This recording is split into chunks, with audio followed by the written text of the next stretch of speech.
No one is getting out of jail. If prosecutors do that, that's on them. Well, obviously, that is not the truth, said fellow Democrat and Will County State's Attorney Jim Glasgow. For the vast majority of people committing forcible felonies, they can't be detained. Here's what will happen in Will County to the 500 prison inmates with pending cases, according to Glasgow. Half of them would walk out on day one, and that's not on the prosecutors, that's on the statute. The most lenient criminal law in the country. When it comes to your personal safety, who do you believe? Punish Pritzker. Purge him from Illinois politics. Paid for by People Who Play by the Rules PAC. Fall is here. Football, beautiful weather, and the changing colors of trees and shrubs. When you think of your trees, call family-owned Gamma Tree Experts. Fall is a great time to prune and fertilize your valuable trees. Our staff of certified arborists will survey your trees to determine their needs. Knowledge and quality are hallmarks of our reputation. Call Gamma Tree Experts at 314-725-6159 or visit us at gammatree.com. Your trees deserve the best care. 2022 is the year for that diamond upgrade. Time to go from a 1 carat to a 2 carat, or a 2 carat up to a 4 or 5 carat. It's true, going bigger is in, but that doesn't mean you have to overpay or compromise on quality. Diamonds Direct is your best destination for large, unique, and rare diamonds. These are exquisite, hand-picked precious diamonds from 2 carats to 20 carats, in all shapes, independently graded by the GIA. These diamonds have all been chosen for maximum brilliance. Best part, Diamonds Direct's stunning large diamonds are sourced from the best ethical diamond cutters around the globe, purchased exclusively for our showroom, and free from any broker or middleman upcharges. This means you can go bigger with the confidence that you're getting the highest quality at the best possible price nationwide. You see, at Diamonds Direct, we're more than just another jewelry store. We're the nation's true diamond experts with unrivaled selection, uncompromising standards, and unbeatable value. Let us prove it today with your diamond upgrade. Diamonds Direct. Get directions, showroom hours, and more at diamondsdirect.com. The heavy sigh. It's usually a sign of being overwhelmed, as if to say, I can't believe this is happening. Steve All at the All Financial Group has seen those feelings from the people who walk through his doors. If you feel overwhelmed about planning for retirement, call 636-230-8824 and get more details online at yourmoneymattersstl.com. Investment advisory services offered through All Financial Group, LLC, a registered investment advisor. Insurance and annuity products offered through Stephen All, Missouri license 8039738. We go where you go. 1120 AM, 98.7 FM, KMOX.com.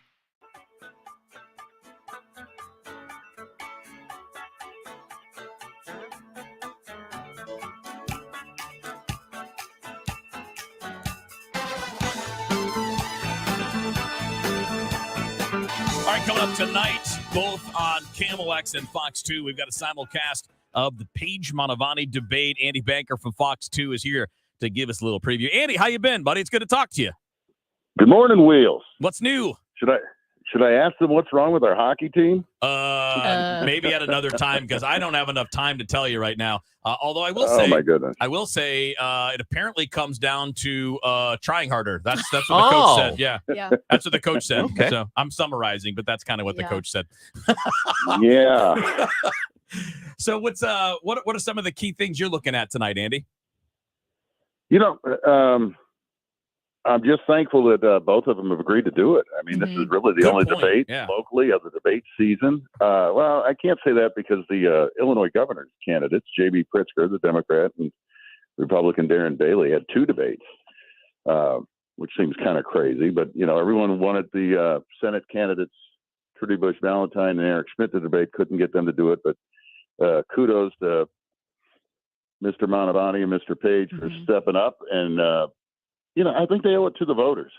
So I'll be there hosting with my colleague Shirley Washington for 1 hour, no commercials, streamed live on fox2now.com and on News 11, Channel 11, and KMOX. I don't know what topics what would you ask them about? That's a great question, Amy. You want to throw the first one in there? That is a good question. I think the St. Louis County budget debacle would definitely be top of mind, as well as anticipating any future COVID outbreaks or potential restrictions that might or might not happen. I think those would be top of mind for me. And also, actually, now that I'm thinking about it, also crime. Looking at crime, I know Wesley Bell has talked about the uptick in crime in St. Louis County. So I would probably start with the budget issues that St. Louis County is facing. Well, thanks for giving away our whole script. Oh, that's just a tease, Andy. I swear she was not on our question committee.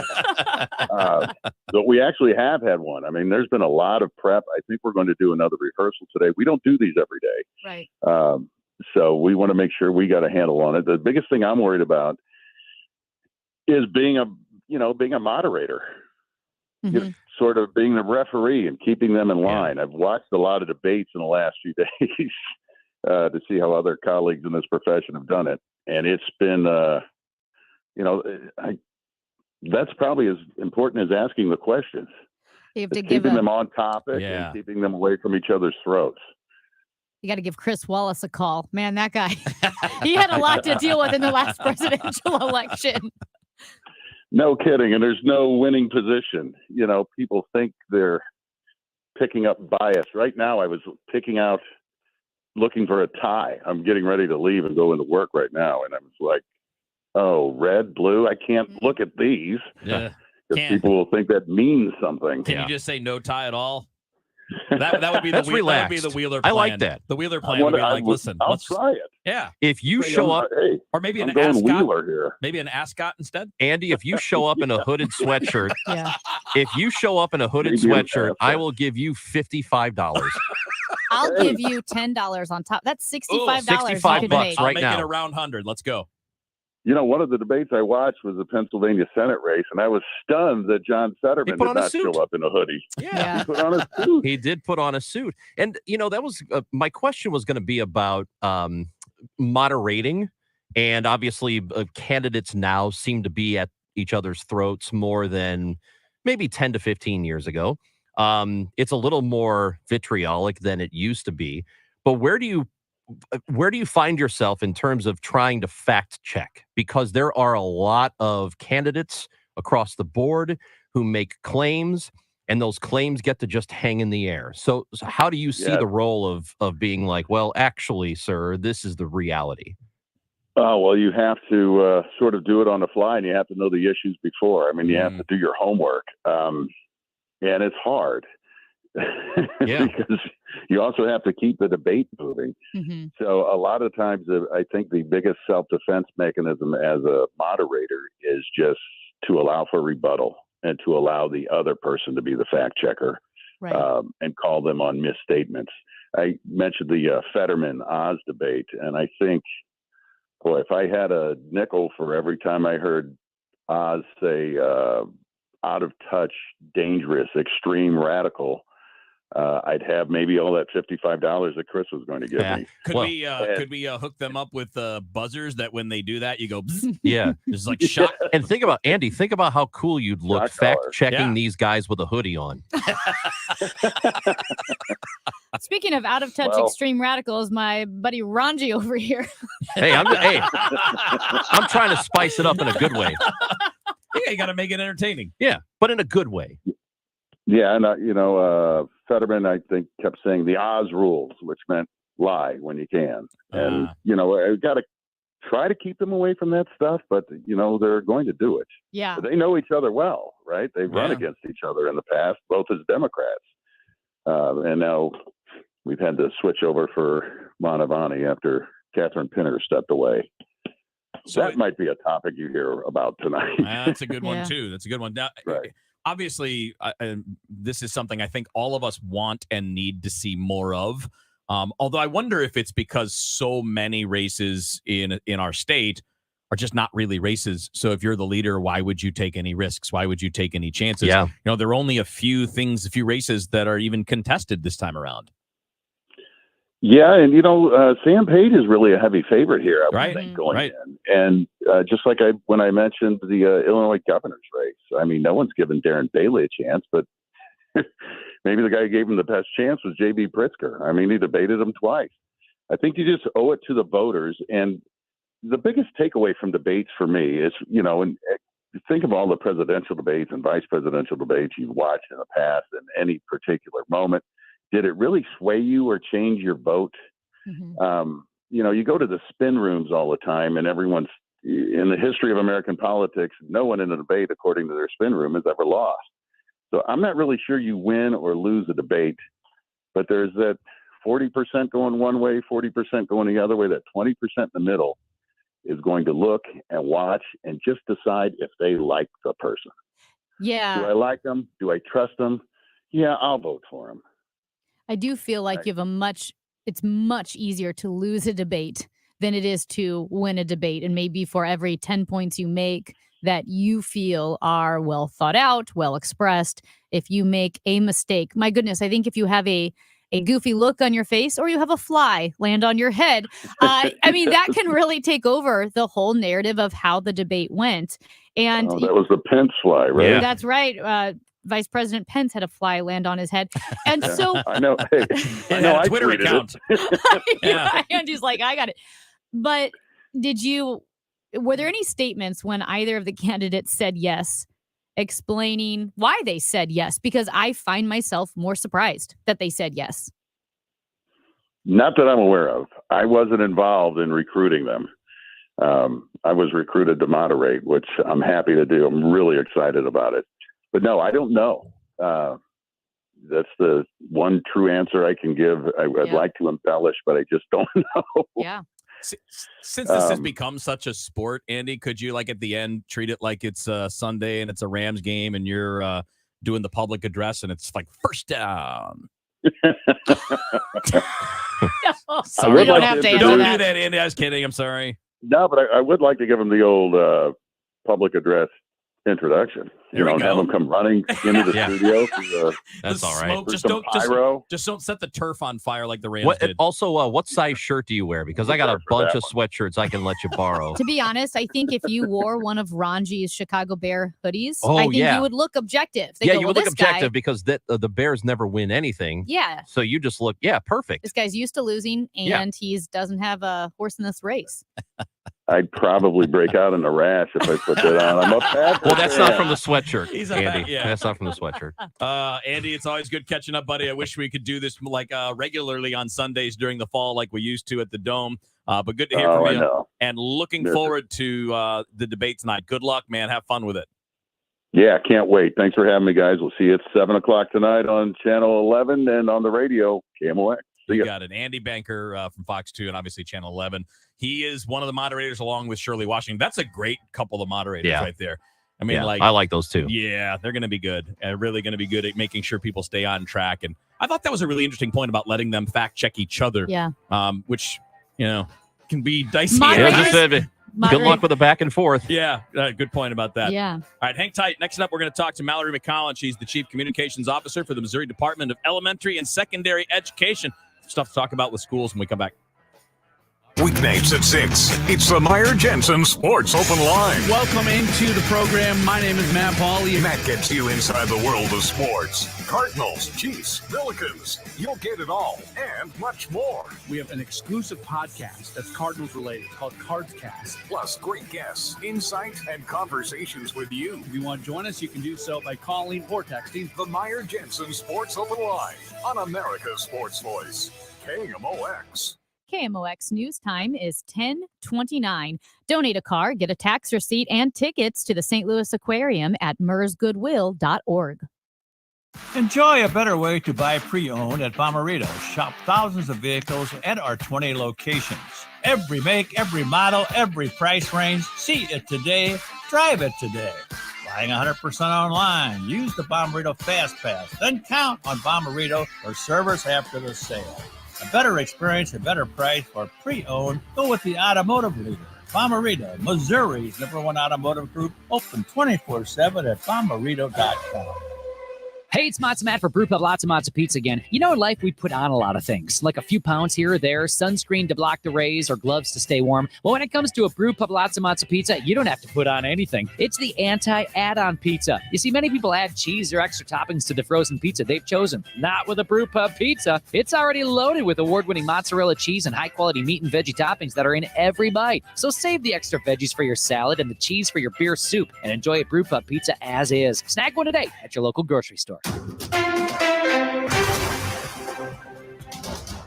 At 10:30, we have cloudy skies, I should say sunny skies, and 55 degrees downtown at the Arch. I'm Carol Daniel. The House GOP's class of 2022 midterm candidates includes a distinct group, a new generation of political outsiders, populists, and others. They would bring an untested and potentially unruly majority if Republicans win the House in the November 8th election. Republican strategist John Ferry says former President Trump inspired all of this. Republicans are working to win over voters prior to the election.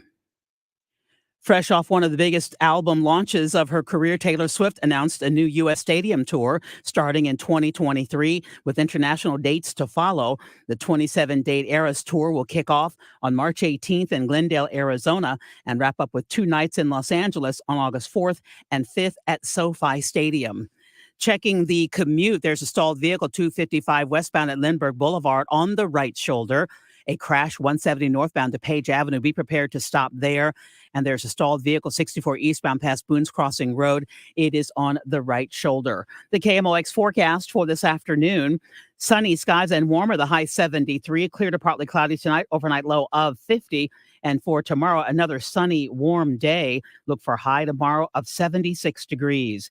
Right now, we have plenty of sunshine. It is 54 degrees downtown at the Arch. I'm Carol Daniel, KMOX News. Sponsored by Mosby Building Arts.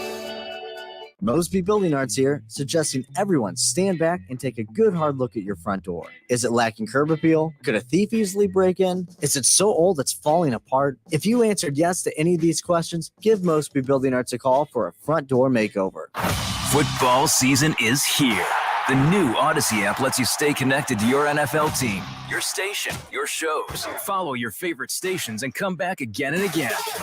Get real-time updates on everything you care about. Miss your show? Jump back to their awesome Rewind feature.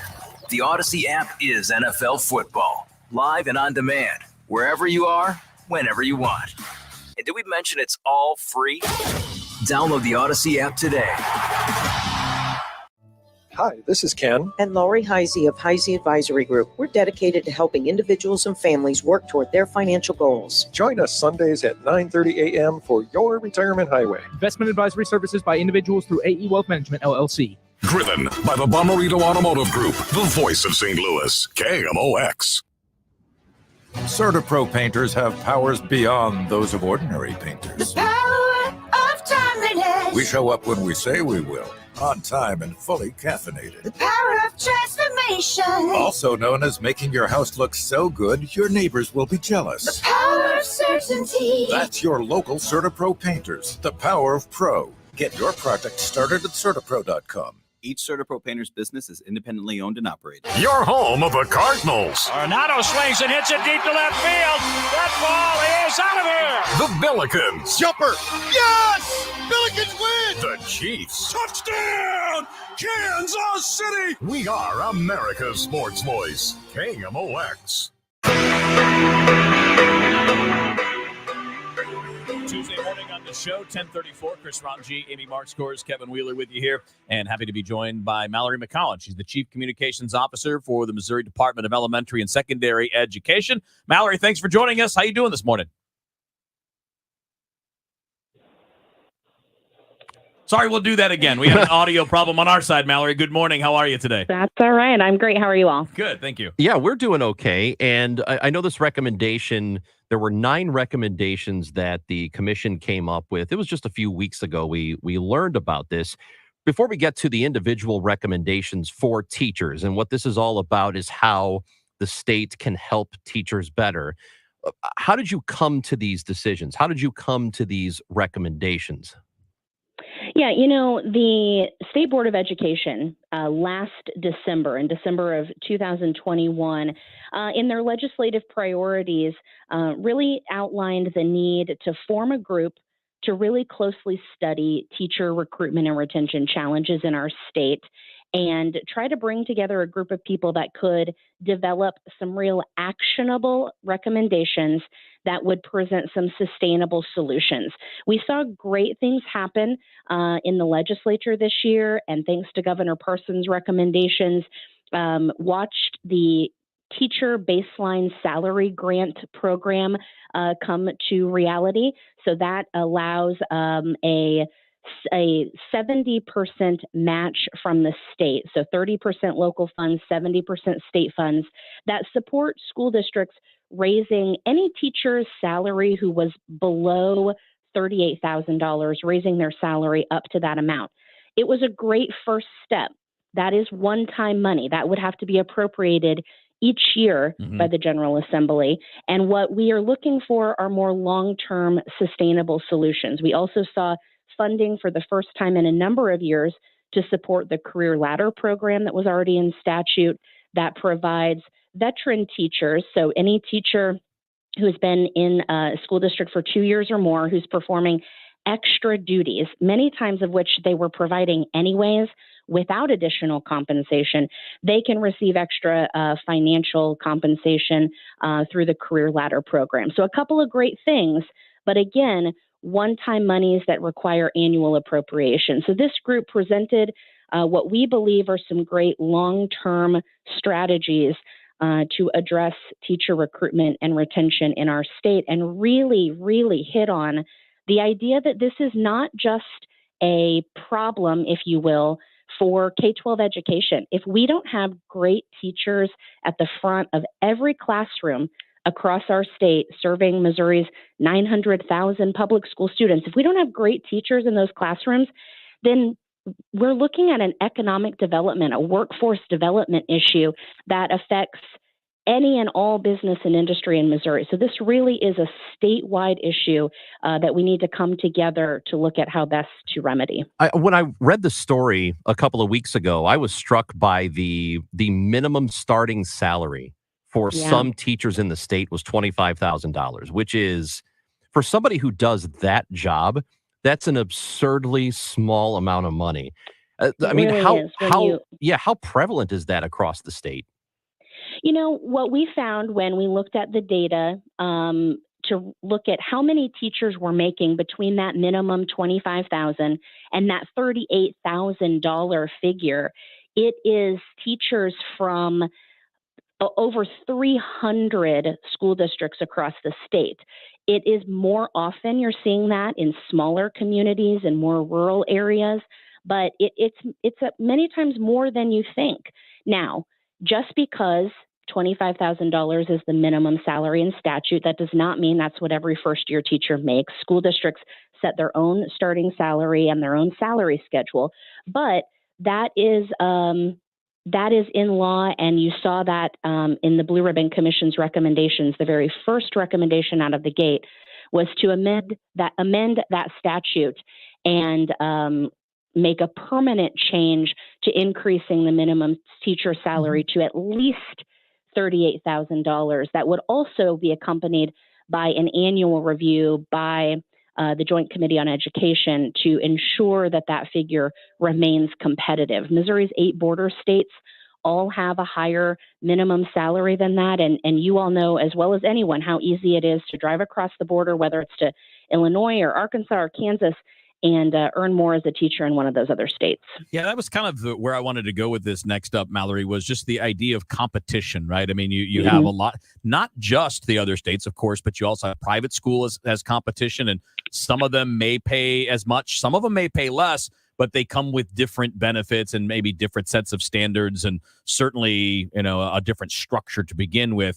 How hard is it to try to affect these changes, not just the financial ones, which of course are a big deal, but also other things that can help teachers' daily lives and obviously their routine over the course of a year be more productive?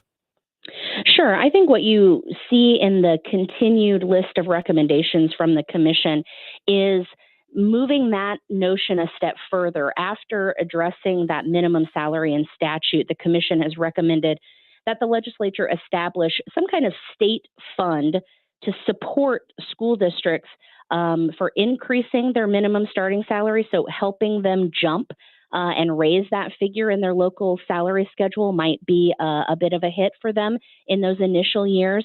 But what that also does is, by creating a stabilization fund, if you will, it allows school districts to have more similar salaries across the state and ensures that we aren't just able to attract, recruit, and retain the best and brightest teachers in the districts that have the revenue base to support that. We firmly believe that all Missouri students and all Missouri schools should be places where great teachers can come and work and earn a great salary. You know, we talk a lot, this is the profession that trains all other professions. And we really feel like this is the time in our state to get serious about talking about the value that we place on that career. That was going to be my next question for you. I have so many friends who are teachers, and you talk to each one of them, and they have different experiences based on which school district they're in. So we look at that, minimum base salary, but there may be school districts that just have more resources, are able to be more accommodating. So when you look at not just the baseline numbers across the state, but how there's inequitable funding or uneven resource deployment to different school districts, how do we help boost the school districts that have fewer resources and less funding? Yeah, I think that's exactly what I was just talking about. And what the commission very quickly realized was a challenge that not all Missourians have really are able to wrap their head around. Yeah. So this commission was made up of some educators, but a large number of individuals from business and industry. And that was strategic because, just like I started out in this conversation, we have to start involving more individuals in this conversation and helping those that are outside of public education realize the impact that these issues can have on their businesses, on their ability to hire a great workforce in the years to come. So that stabilization fund I was talking about really is the commission's answer to doing just that. What is the long-term goal here? Because in your recommendations, you have short-term goals, you have things that need to be done immediately. Obviously, there's that middle range area, and then there are longer-term goals. You want teachers to be better compensated for a long time because you want the state to be competitive as far as keeping teachers. What is the most important thing, do you think, in making sure that happens? Well, there's really two sides of this coin. The commission has first looked at that first side, and that's salary. That is the obvious piece of this puzzle that we need to address. It is difficult to attract young people or people from other professions who are looking for a career change.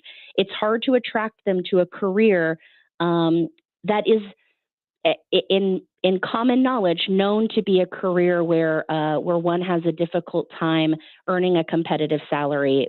The other side of that coin, though, and this is the side that the commission will likely begin tackling early next calendar year, is beginning to look at how do we elevate this profession? How do we, as a state, start to show more respect for the teaching profession and start to understand some of the components of the teaching profession that are so different from jobs outside of this world? One of the metaphors I use a lot with folks now is the idea of professionalizing the teaching career. And what I mean by that is this.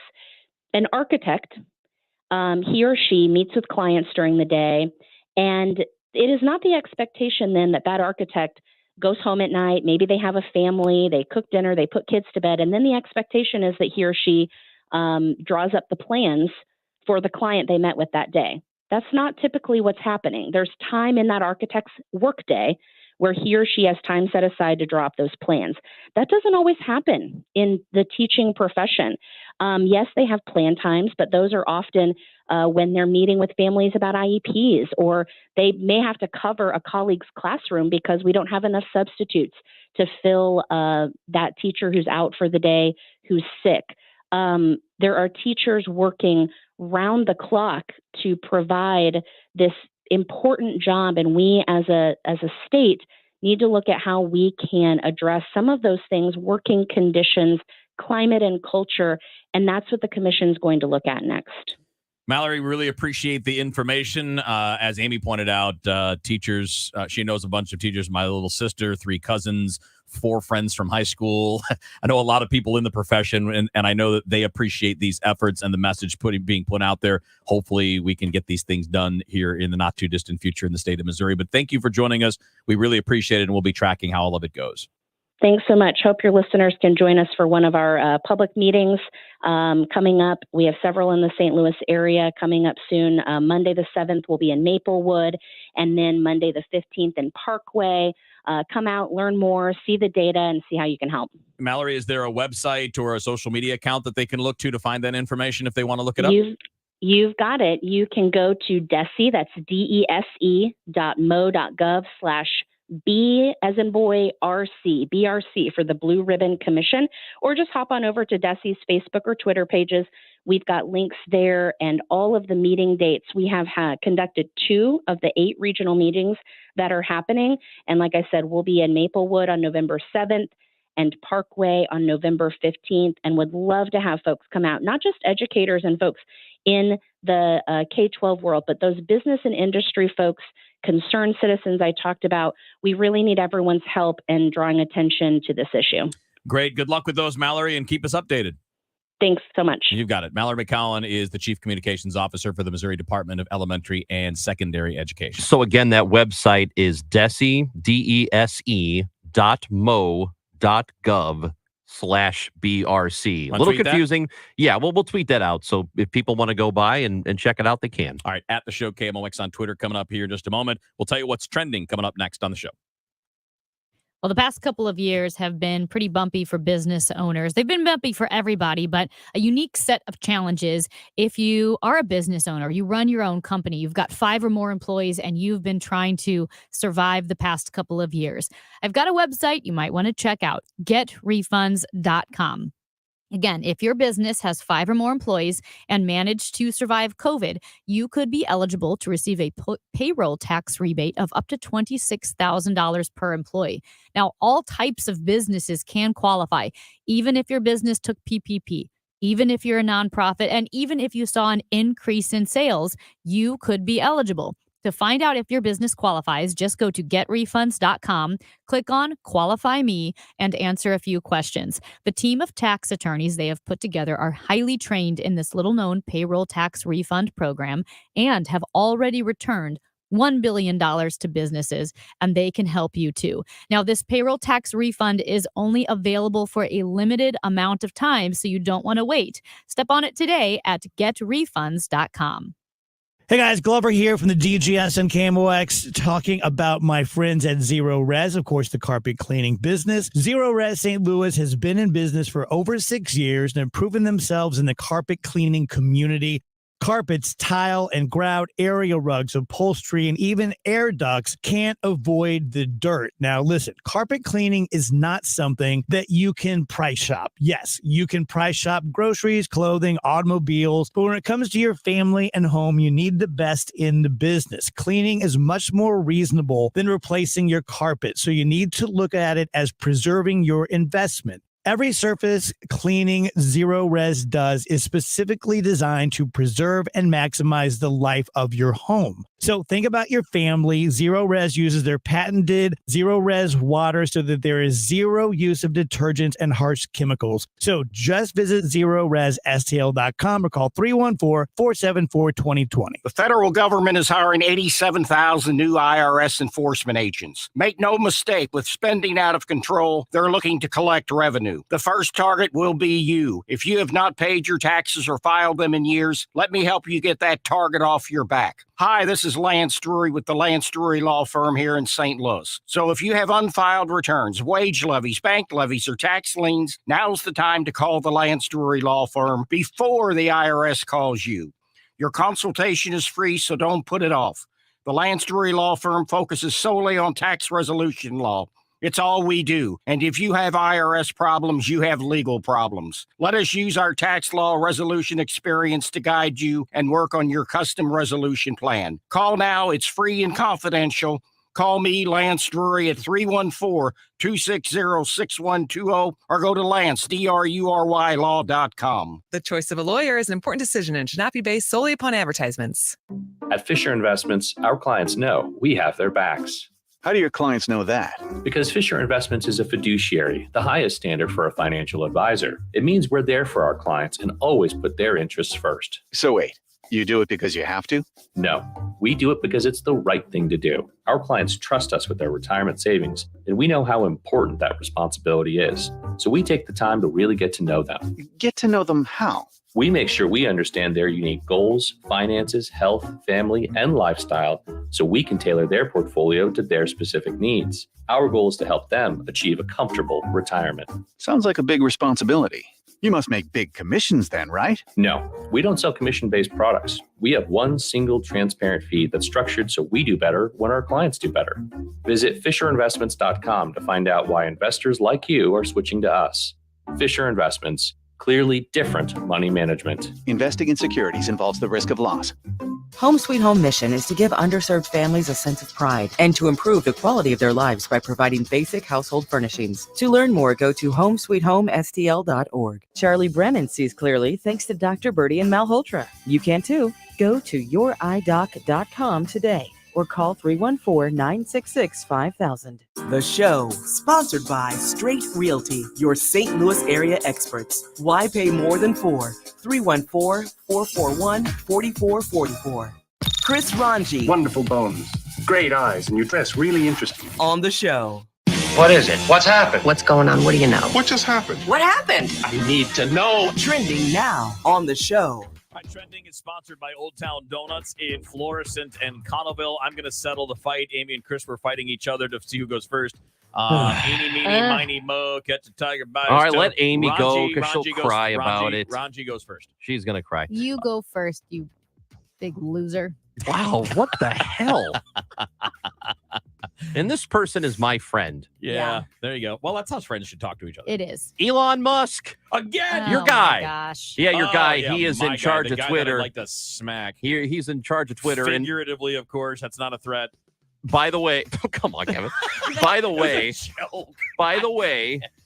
we learned at the end of yesterday's show that he has fired the entire board at Twitter, and he has just made himself like he's the king now. I like that, though, because if he screws it up, it's all on him. It's all on him, right? He can't blame anybody else, of course. Anyway, so also there was the plan, or is the prospective plan, to charge people $20 a month to get the blue check mark or to keep the blue check mark they already have. Yeah. As I've said, there's no chance in hell I'm paying that money. $240 a year for that? Get lost, Elon Musk. And I imagine a lot of people will do the same thing.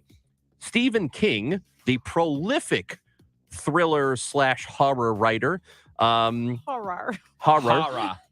tweeted this yesterday. Yeah. $20 a month to keep my blue check.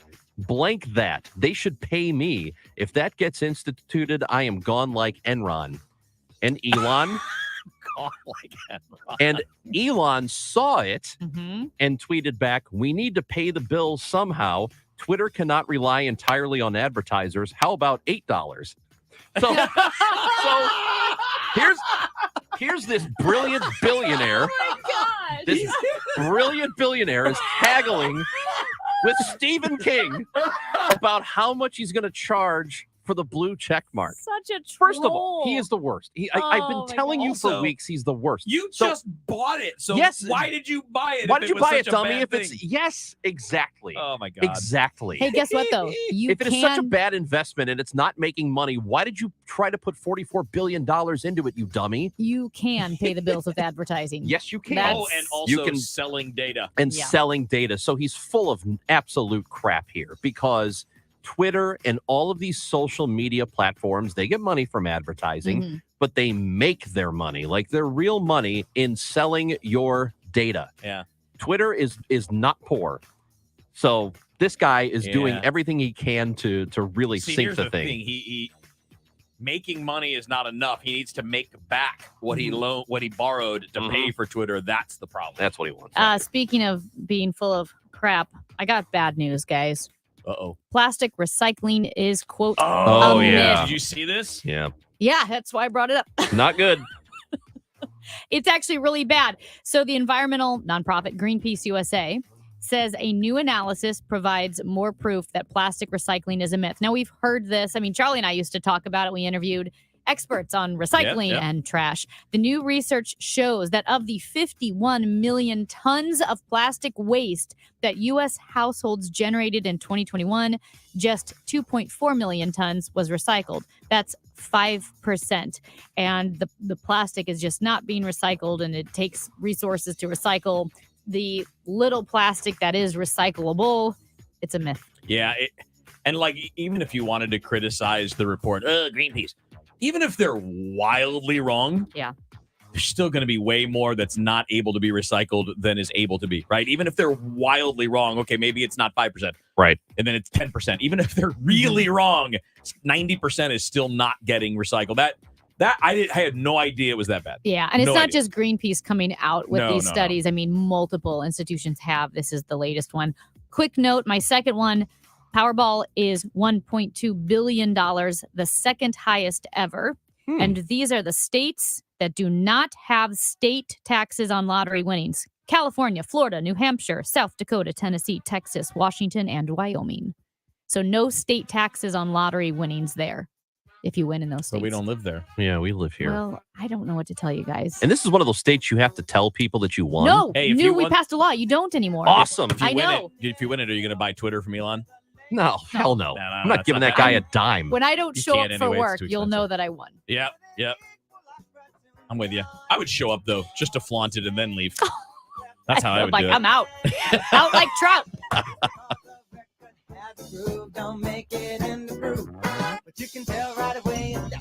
I'm Tim Fitch, former chief of the St. Louis County Police Department. At a time when violent crime threatens our kids and our communities, we need tough leaders who will stand against criminals and with our men and women in law enforcement. That's why I support Dennis Hancock for St. Louis County Council. Dennis Hancock is endorsed by the St. Louis County Fraternal Order of Police. His opponent? She's backed by groups that want to defund the police. As the mayor of Fenton, Dennis Hancock didn't make excuses for criminals, he locked them up. Dennis proudly worked with law enforcement to keep our streets and our families safe. And that's exactly what he'll do on the St. Louis County Council. I hope you'll join me in supporting Dennis Hancock this November. Dennis Hancock for St. Louis County Council. Reform St. Louis County Now is responsible for the content of this advertising, paid for by Reform St. Louis County Now, firesampage.com, and not authorized by any candidate or candidates committee.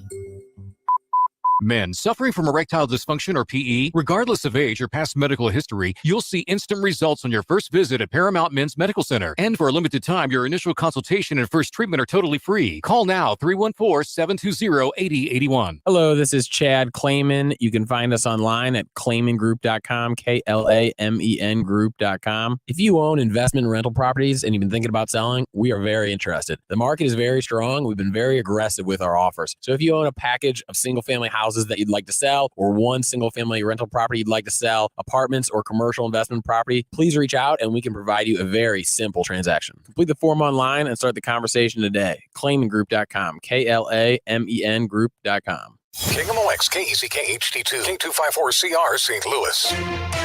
The home of the Cardinals, KMOX. Always live on the free Odyssey app. This time of year, you might notice that the brick in your patio is going astray. call Morelli. Hi, this is Charlie Brennan for Morelli Tuck Pointing, which has won every award possible in this industry, including the Better Business Bureau Torch Award, which is only given to companies with exceptional customer service. Morelli Tuck Pointing is the masonry specialist, serving St. Louis and beyond for 31 years. Morelli can do completely solid houses and buildings, spot pointing with color match, brick and stone repair, foundation repair, walkways, porches, patios, caulking, waterproofing solutions, and much more.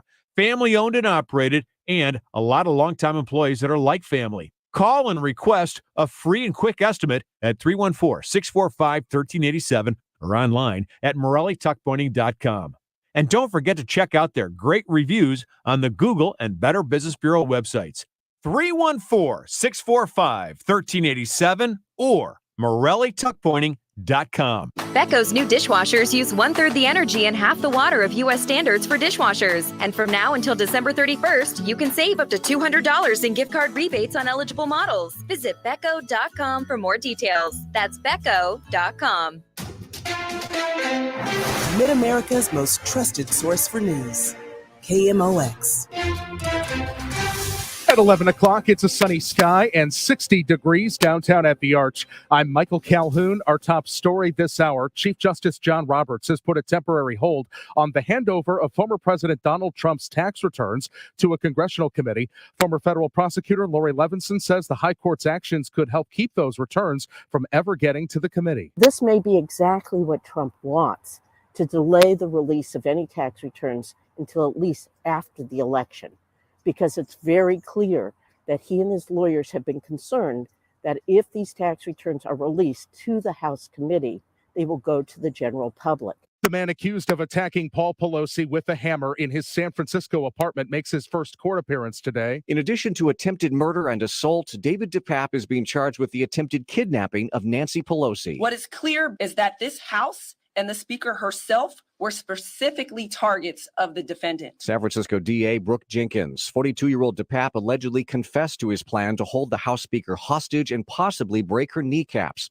Former federal prosecutor Joe Moreno says there will be a mental examination to determine whether these charges can ultimately be brought. Or whether he's more fit to be in a mental institution rather than in prison. Matt Bigler for CBS News, San Francisco. As KMOX told you this morning, fentanyl overdose deaths remain up in Jefferson County. Sheriff Dave Marshak tells KMOX he blames St. Louis City, claiming inaction on investigating drug cases. It's killing our community, just like it is in St. Louis County and St. Charles County.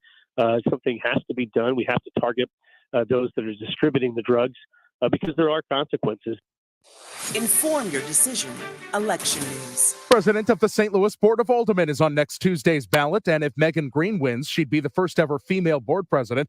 Green tells Total Information AM she hopes for a change in political discourse. The Board of Aldermen, if I can be real for a moment, has been a very toxic working environment for a long time. In what way? The previous president was extremely toxic toward women, toward progressives at the board. Punishing people for disagreeing or for asking questions. Green says she doesn't agree with Mayor Jones on every issue, but shares her vision for the future of the city. She says that's important because nothing is getting done when the board and the mayor are pulling in different directions. From the First Mid Bank and Trust Business Desk, more help wanted signs out. CBS's Jim Krasula. U.S. job openings rose unexpectedly in September, suggesting that the American labor market is not cooling as fast as the Federal Reserve had hoped. Employers posted 10.7 million job vacancies in September, about 500,000 more than August, according to the Labor Department. Companies have had to raise wages to attract workers, and the higher pay has contributed to inflation. The Dow from Stifel's down 133 points to 32,599. And right now, we've got some debris on 44 going west past 270. It's got the right lane closed. A stall on 6440 going east at Hampton on the right shoulder, and 270 north before Manchester. The right lane is closed. KMOX AccuWeather, sunny, warming up to 73 this afternoon, and then mainly clear tonight, maybe a few foggy patches down to around 50. Warmer tomorrow up to 76, mid to upper 70s to near 80 Thursday and Friday. Showers Saturday with high 66. I'm AccuWeather meteorologist Dean DeVore, the voice of St. Louis, KMOX. Sponsored by St. Louis City SC, the new MLS club is now hiring stadium employees for the historic inaugural season. To work for St. Louis's professional soccer team, visit stlcitysc.com/jobs, stlcitysc.com/jobs. It's sunny and 62 in Florissant, 64 in St. Peters, and 60 degrees downtown at the Arch. I'm Michael Calhoun, KMOX News. The show, sponsored by Straight Realty, your St. Louis area experts. Why pay more than $4? 314-441-4444.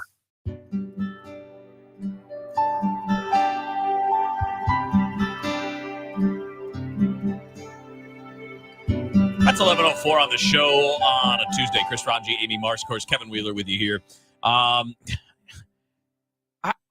you guys as stunned. You have to be as stunned as I am that we see almost every day now stories related to anti-Semitism, things that are as big as people like Kanye West and Kyrie Irving posting things on Twitter that are just ridiculously anti-Semitic. We're seeing now like what this like one of the new things is people are putting banners up on freeway overpasses. And I've seen it. It's in Jacksonville. I want to say it was California. There have been about 3 or 4 different cases where that kind of thing is happening.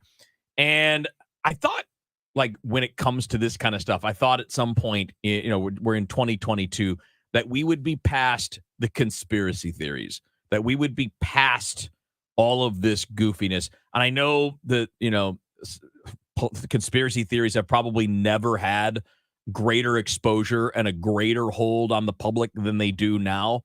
But it just seems like this is all the time now, where I feel like in years past, I know 2021 was really high for kind of crimes with a root in anti-Semitism, and it's been on the rise for a number of years. I'm actually stunned at how much you're seeing it now, like every few days. It may have been, not may have, I'm sure it has been simmering for a very long time, but there is an environment now where people feel emboldened to be able to do this stuff, to be able to talk like they're talking, and they don't feel like there are going to be any repercussions for it, which is interesting because I thought we were in the heart of the cancel culture age. Well, I'll say ask Kanye because there have been serious repercussions. What's called consequences for being a dummy. Exactly right. That's what that is. It's not canceling, it's being stupid and you suffering the consequences of those things. There's one way to get rid of this, is if everybody politically, and I'm talking about important political figures everywhere, for all of them to condemn it and say, that's not us. That is not us. That's not what we stand for. And that's not the kind of country we are or want to be. This battle was fought decades ago, and it was won. The right side won decades ago. And that's where we should be right now. And it takes every single person on both sides of the aisle. And let's be honest, there's one side that appears to be less likely to do it than the other. Well, everybody needs to get on board right now. Everybody needs to, and shut this down immediately. That's how it goes away. Yeah, I mean, there's so many levels to this because anti-Semitism has been on the rise. Let's look at the state of New York over the past couple of years. And I've been following this, and there are different people who have been doing a great job, reporters who have been chronicling the rise of anti-Semitism, whether it is anti-Semitic rhetoric or anti-Semitic incidents, including assaults. So in New York, last year alone, the Anti-Defamation League counted 416 anti-Semitic incidents, like swastikas being drawn on a home in Long Island or spray painted onto Wall Street's Charging Bull statue, and 51 assaults. So this is the most physical attacks on Jewish people in the state of New York since the Anti-Defamation League began collecting such data in 1979. So you're seeing physical attacks. You're also seeing anti-Semitic rhetoric, and a lot of it, as Yair Rosenberg, he writes for The Atlantic, among other publications, and he has been chronicling anti-Semitism. As Yair Rosenberg has said, there's also kind of coded anti-Semitism where people use euphemisms for Jewish people and peddling conspiracy theories. And you've seen that from Marjorie Taylor Greene to, Ilhan Omar. Ilhan Omar did apologize. I don't know if Marjorie Taylor Greene did or not. I don't know if she did. But you're seeing this rise in anti-Semitic rhetoric from politicians. You're seeing it from celebrities like Kanye West. Al Sharpton, the Reverend Al Sharpton, has used obscene language about the Jewish people, and he still has an MSNBC show. And Governor Kathy Hochul of New York was on his show, so I'm not sure why he gets a pass on that. But it's incredibly upsetting. I would be remiss if I didn't say, former President Trump he appealed to the dark underbelly of American prejudice, and I think emboldened a lot of people. And so anti-Semitism is on the rise. It seems like from every angle. Here's what I would like to say. I mean, to me, this is it is massively frustrating because so much of this is old, right? I mean, this is all like, for example, you look at QAnon and you look at kind of some of the basic tenets there and the things that they claim. A lot of it's based in older conspiracy theories. The roots of it are like in the New World Order. The New World Order has always been coded as anti-Semitic language. That's what it's always been about, going back to its roots. But what is so amazing to me is, well, that's not amazing. I'm saying that in a sarcastic way, because what's amazing to me is all these people that feel like they're in, quote unquote, emboldened to say these things and do these things. How many of them are hiding their faces when they're on a freeway overpass and posting these signs? How many of them are anonymous on social media, not letting you know who they are, where they work, or anything else? So if it's okay to believe these things, put yourself out there. Put yourself out there. Put your name on it. Put your face on it. But it's not. And that's why you hide from it. You know that it's not okay. You know that. And I think what we all have to understand is these things tend to come up when there are difficult times, right? People look for others to blame. And it's always going to be somebody that is small, a group that is small in number, because the small in number don't always have the opportunity to defend themselves. And that's what happened in Europe in the lead up to World War II. And it was blaming the Jewish community for problems, your economic problems that were created in a much larger scale. They were created by the political leaders at the time, and specifically in Germany, those that botched World War I, and obviously I'm not going to relive history, but if you guys know a little bit about the history there and how it transitioned from World War I and that time in between, they took a big hit in the negotiations in World War I because they were the aggressors, and then the winners were said, listen, we're shutting you down. I think people historically said they probably maybe went a little too far, which led to the eventual problems in Germany that followed leading up to World War II. But the point is, this is always when things are difficult, and things are difficult now because the economy's not great, because there's political strife, and that's when it pops up. We should be smarter than that. I mean, as a nation, as a world, we should be smarter than this. You're falling for a lie. You're falling for lies that are centuries old, and you should be smart enough now to know better. Well, the needle that you're trying to thread, not you, but people are trying to thread, which is it's justifiable, is you can sometimes criticize a government. You can criticize a nation for the way they operate, but you cannot criticize you can't go after the people. Like, so if you want to criticize the state of Israel for the things they do and how they operate in that region at times, not always, but if you want to levy criticisms toward the government there, that's perfectly fine. But you cannot make blanket comments about Jewish people. We're talking about people here, not governments. And that's completely unacceptable. And as you mentioned, Kevin, in the past, we have ignored stuff like this largely, and we did this to their detriment, because by the time we recognized it was a problem and people were dying as a result, it was too damn late. And that's the issue, is that you have to recognize this before it gets to the point of what happened in late 1930s Germany. You have to get to that point earlier. And I'm not saying that's ever going to happen again. I sure as hell hope not. But we got to be smart about heading these things off before they get out of control. I think also what's so shocking and appalling is not just the people who are so anti-Semitic and hide their faces, but the people who are open about it. Whether, again, like what Al Sharpton said was so vile and so vulgar. Louis Farrakhan on one side of the aisle, Nick Fuentes on the other side of the aisle. You have white supremacists, who are saying these anti-Semitic conspiratorial theories that they're just so vile, and yet they are putting their name on it. That is shocking to me. It's disgusting. And again, Yair Rosenberg pointed out that anti-Semitism is twofold because it is both prejudice against people and also a conspiracy theory about how the world operates. And he said because of this, it's infinitely malleable, meaning if a Jewish person ignores the conspiracy theories and doesn't say anything, right? Like, I'm not even going to engage. Well, then those conspiracy theories proliferate. If they deny it, they go, aha, see, this is why, because, you run the world, whatever the conspiracy theory is.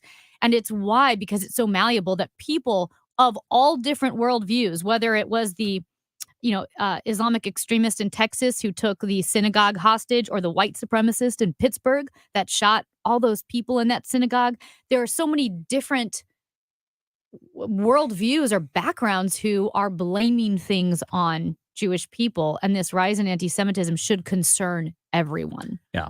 And look, it's not the only form of hate out there, but it's obviously prominent right now. And prominent people have espoused things that get other people talking. And we're going to talk more about the Paul Pelosi attack with Stephen Portnoy in a minute.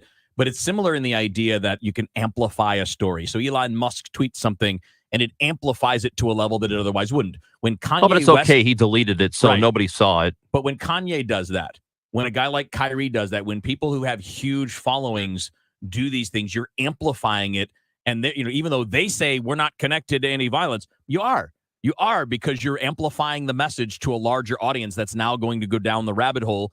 And obviously, we've got a lot of people down rabbit holes that we need to get them out of so we can get things back to some form of stability and civility. All right, Stephen Portnoy from CBS News joins us when we come back on the show.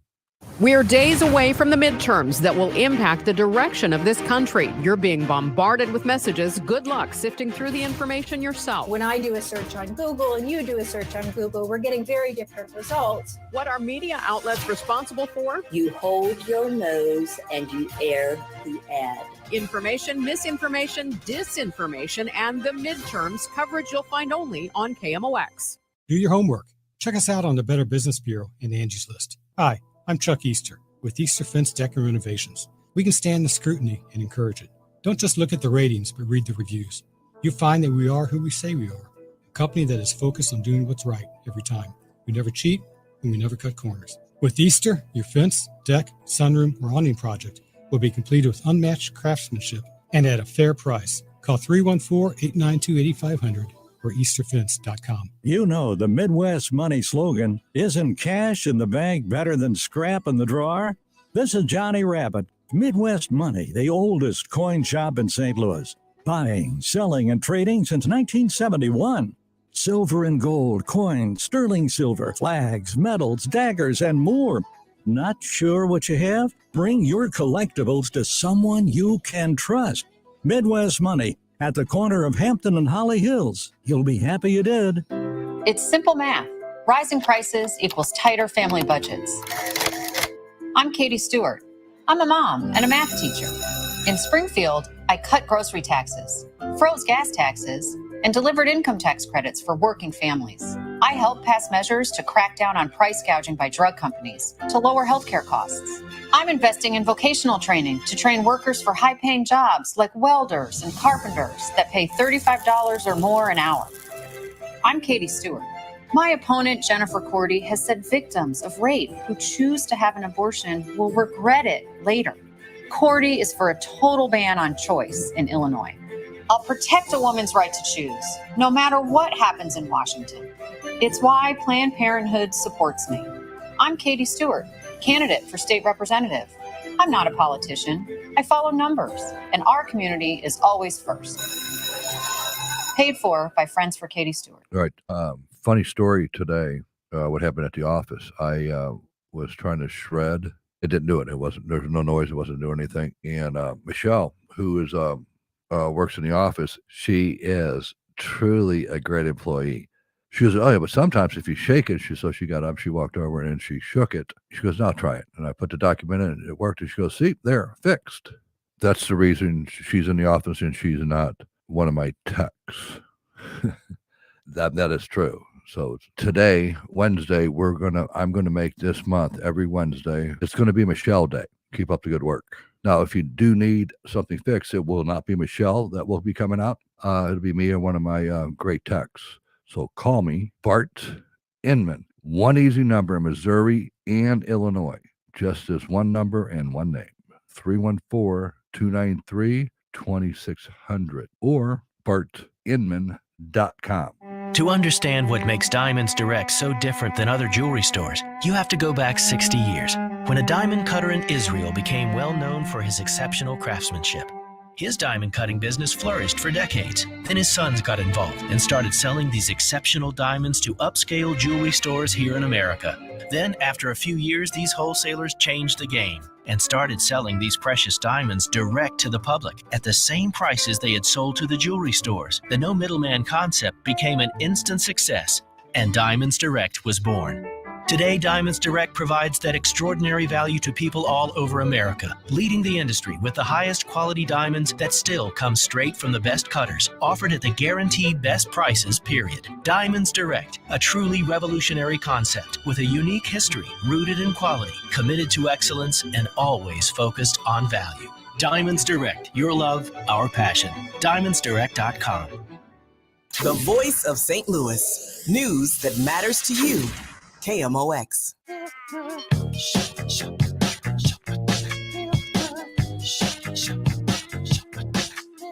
All right, 11:20 on the show. Chris Ranji, Amy Markscourse, Kevin Wheeler with you here. Happy to be joined by Stephen Portnoy, CBS News White House correspondent.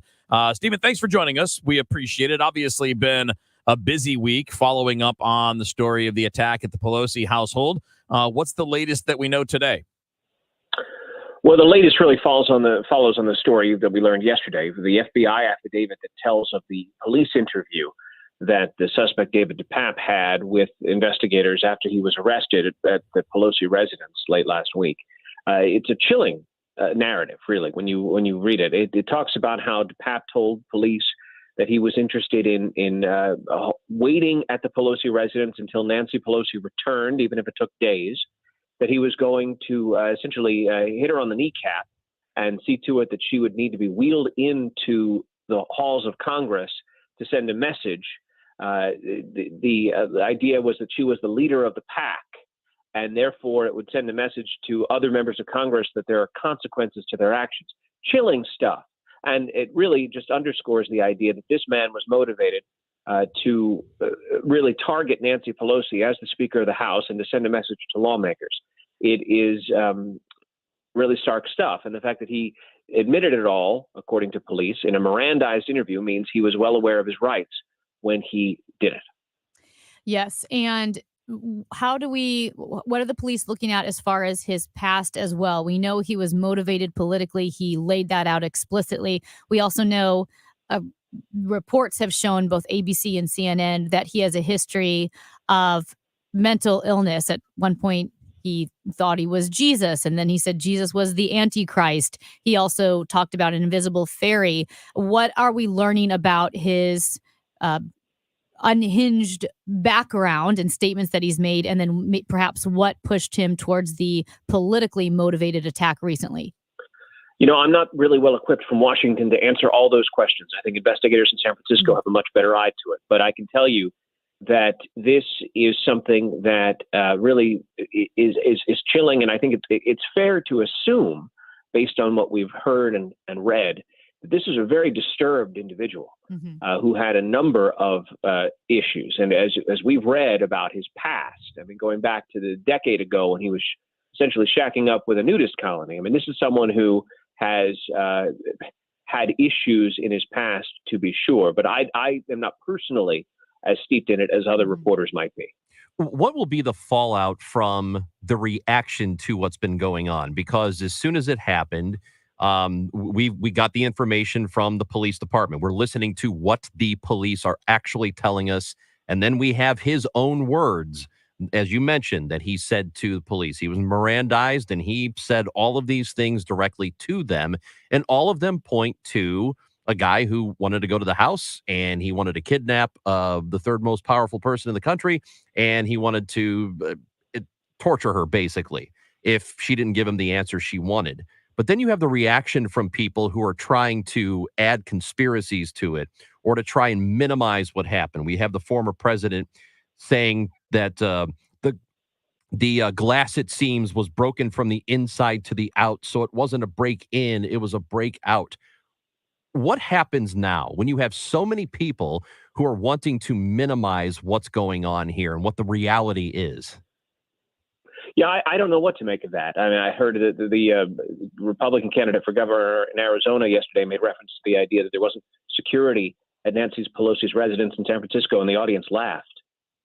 I don't know what to make of that and what it speaks to as we Americans look at what has happened here. But I think what it potentially does is it sends a chilling effect for those who would step forward to serve as leaders of our society and in our government. I think it really, as you zoom out and look at the fact that, the Republican governor candidate in New York had someone come on stage with a knife, that one of the Supreme Court justices had a man come to his home and call police and say that he was interested in assassinating that Supreme Court justice who happened to be a Trump appointee. The fact that you had Republican members of Congress come under fire in 2017. There is some sickness in our American society, and I think that every time people laugh at it or try to make light of it or try to spark it or even air conspiracy theories about it, it only underscores and deepens the sickness.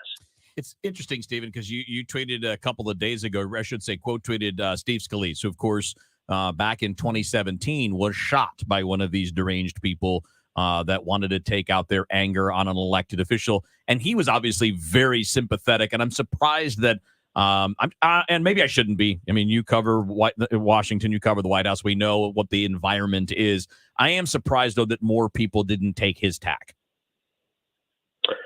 Well, look, and you've seen condemnation from Republican leaders, but you've also seen people laughing, making light, and sparking conspiracies. And I don't know why they would do that. I don't see how it's a popular thing to do. I don't see how most Americans would think that that's an acceptable thing to do. Time was, you'd be shamed for saying or doing such things. It seems as though there's now a perverse incentive to do it, and I don't understand it. Stephen, you're in Washington. Which political leaders, Republican political leaders, have spoken out against the attack? Well, look, you could look to the number of Republican leaders. I think Steve Scalise is one who very quickly on Friday, as a victim of political violence, spoke up. My understanding is that Kevin McCarthy had something to say as well. And so there are a number of congressional leaders who have said that violence is utterly unacceptable. Tom Cotton this morning on CBS Mornings on television said something similar. So the unfortunate aspect of it is in conjunction with the condemnation, there comes a, well, what about this? And you never said anything about that, which is demonstrably untrue, by the way. And so it's airing this idea that somehow everything should be viewed through the political prism is unfortunate. The fact is that we in the United States have now a number, and it's not just an exclusively American phenomenon, by the way. The former Prime Minister of Japan was just recently assassinated. So there's something going on. And I think it's important. I believe that sunlight is a disinfectant, so we need to draw attention to it and draw attention to the cancer in the body politic. But viewing everything through a political prism, I think, is unfortunate. We have a few seconds here. How do you think this bodes for Election Day? Because I think it's all the same sort of atmosphere. Well, the election offers an opportunity for America to decide for itself how it wants to be governed. So you'll have voters in each of the states deciding what the makeup of the next Congress is and, what state houses look like. And people will bring to the choice that they'll have a number of different philosophies and world views and backgrounds, and they'll make their decisions on a number of different for a number of different reasons. I'm not sure that last week's incident per se will affect the outcome. Stephen, we appreciate your time and your work. Thank you so much. We'll look forward to talking again down the road. You bet. You got it. Stephen Portnoy, the CBS News White House correspondent. You'll find him on Twitter at Stephen Portnoy. Coming up next, November is National Men's Health Awareness Month, and Dan Duffy's going to join us. He's got a book called The Half Book. He's taking his ball and going home. He survived prostate cancer. He's raising awareness for men's health. He'll be joining us when we come back on the show. St. Louis County Executive Sam Page and Republican challenger Mark Mantovani will meet tonight in a live debate.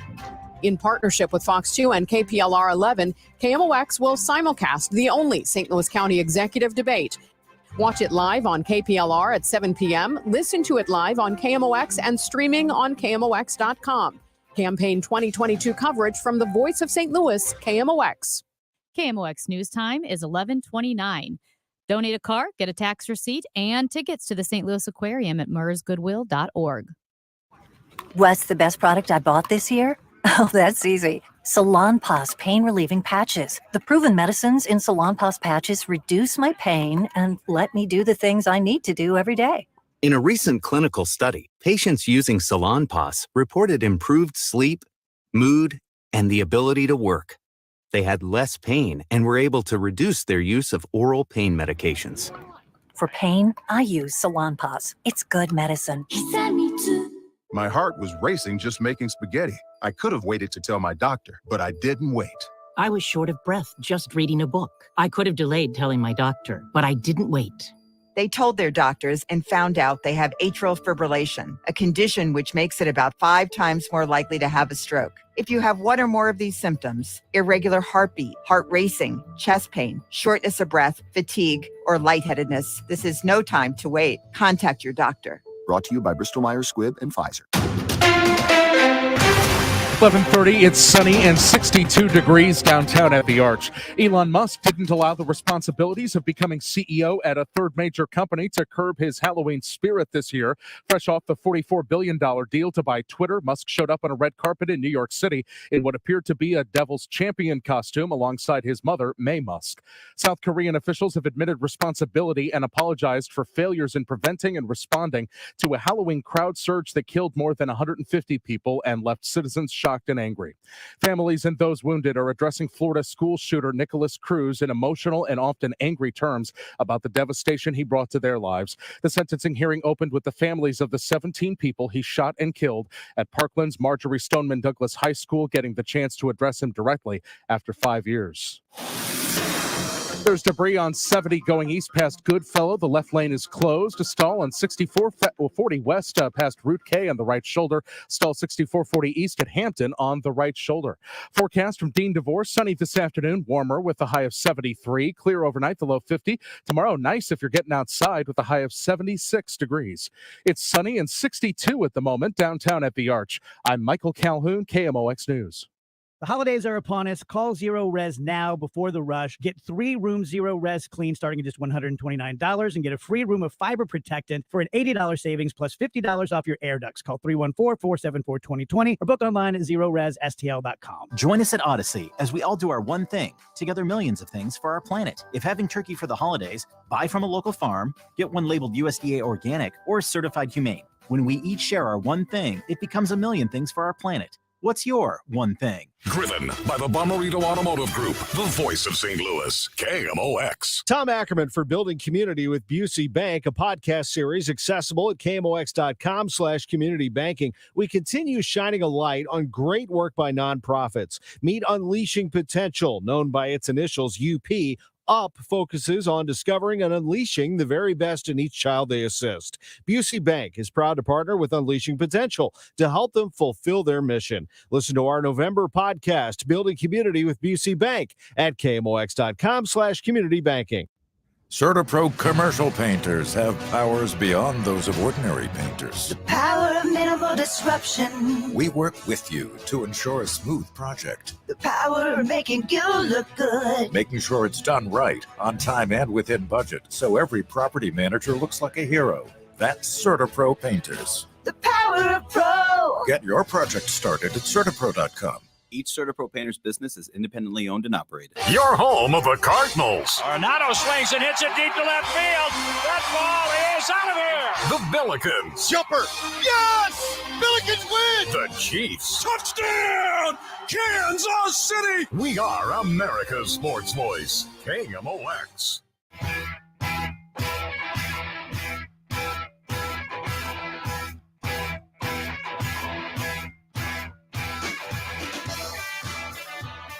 That's 11:34 on the show. Chris Ranji, Amy Marscours, and Kevin Wheeler with you here. November is Men's Health Awareness Month, and we're trying to do what we can throughout the course of the month to make sure that we're helping raise awareness. To be honest, because we guys don't like to talk about stuff. It's just that simple. But Amy, I'm glad you got your friend Dan Duffy in studio. I'm glad that I have the book in my hand. You do. The half book. He's taking his ball and going home. Okay, and I just figure gotta out where say, we're going. yes, he survived prostate cancer. No, it's testicular cancer. Testicular cancer. And you told me, I think when we first met and you were talking about your book idea, you said, I lost Lefty. And because he survived testicular cancer. So now think about the name of the book, the half book. He's taking his ball and going home. How brilliant is that? And what's so funny is I was talking to a buddy of mine, and I said, I'm losing Lefty tomorrow. And she goes, you know what, Dano? Sometimes a guy just doesn't want a roommate. And at that point, honestly, at that point, I was okay with saying goodbye. I will say, we're laughing about this because I do think taking that kind of thing and putting a little humor into it makes it easier for us to get into it. And by us, I mean guys. Like I know for me, if I'm not talking about something in that's serious, if there's not like a little laugh or a little guy joke in there, it is harder to get into. I don't know why we're that way, but we are. It's much harder, and it's a different thing in the say, like, okay, like I have arm cancer, or I have leg cancer. When you bring like testicular cancer kind of into that fold, it's because we don't want to be laughed at. But here's the thing, like, you're not going to get laughed at. It's like, I have testicular cancer. I've never had one person go, ha, ha, ha. Like never. It's never happened. And so if you can like kind of own it yourself and sort of joke about it, it actually gives people permission to sort of laugh about it as well. Yeah. And and I think that's hugely important because we don't talk about it enough, especially as guys. We really don't talk about it enough. We get embarrassed. And in all honesty, there's no reason to get embarrassed. It's not something that we did. It's just something that happens to us. We don't talk about it enough, and we also don't get checked out enough. So how did you know? So what's really interesting is mine presented a little bit differently. It presented as back pain. And it's one of those things. It's like the Joker in The Dark Knight when like he hits him in the head and he goes, you never go for the head first because you don't feel anything else.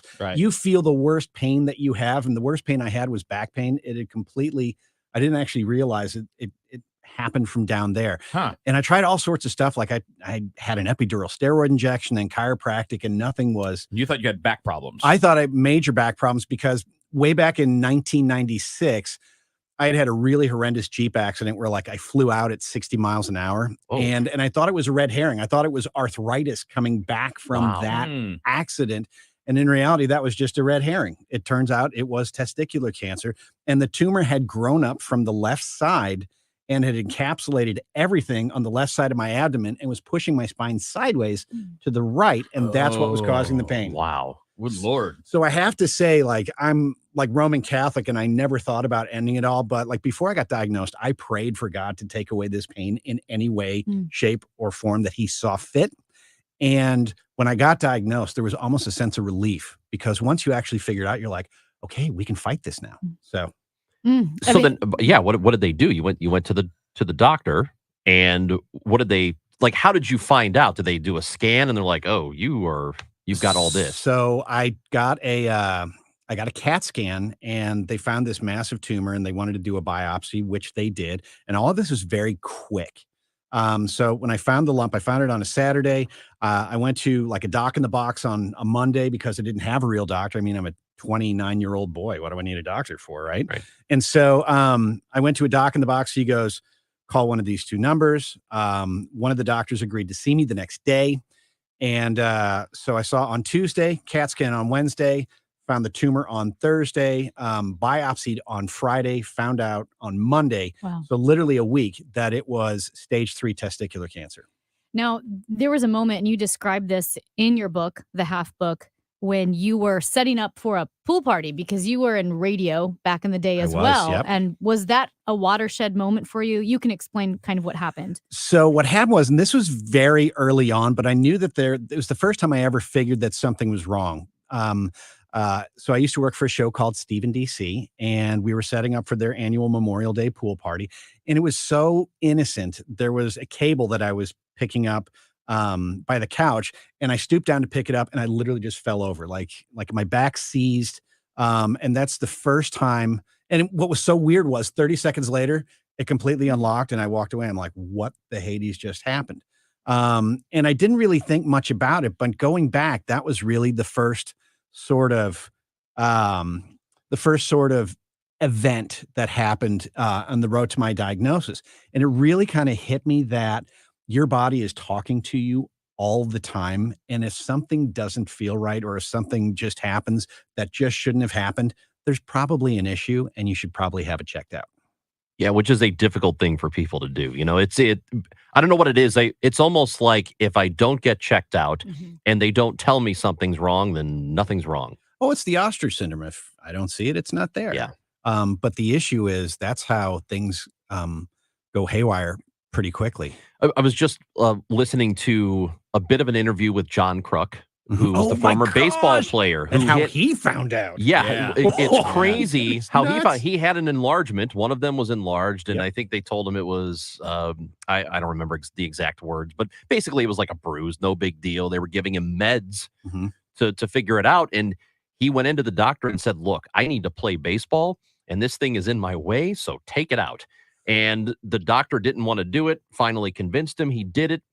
He's in recovery in the hospital, and a young doctor comes in and says, yeah, they took care of it. They got it. So, you're all good. And then a short time later, a couple of nurses go to wheel him to a different room, and he says, where are we going? And they say, well, we have to see if the cancer's spread. And he says, cancer? What are you talking about? I just thought I had an enlarged testicle. Right. And the young doctor, I guess, that came in did not want to tell him because he was a Phillies fan and didn't want to upset him. Oh my God. Which is crazy. And I don't think most doctors would operate that way, but it's just a really kind of an alarming story. So what's bizarre about mine is my doctor was actually thrilled when he told me. So I had a doctor named Bert Needles, which is the greatest name for a doctor ever. My Lord, but he's a legendary Needles, oncologist. I love that. And so they had the biopsy done, and he calls me on Monday and he goes, we've hit a home run. It's testicular. I'm like, what? And he goes, it's testicular cancer. I'm like, we've hit a home run. I'm like, so you're saying I have cancer? He goes, yeah, but this is good news. I'm like, no, stop. Right. You're saying I have cancer. And he goes, yeah, we're saying you have cancer.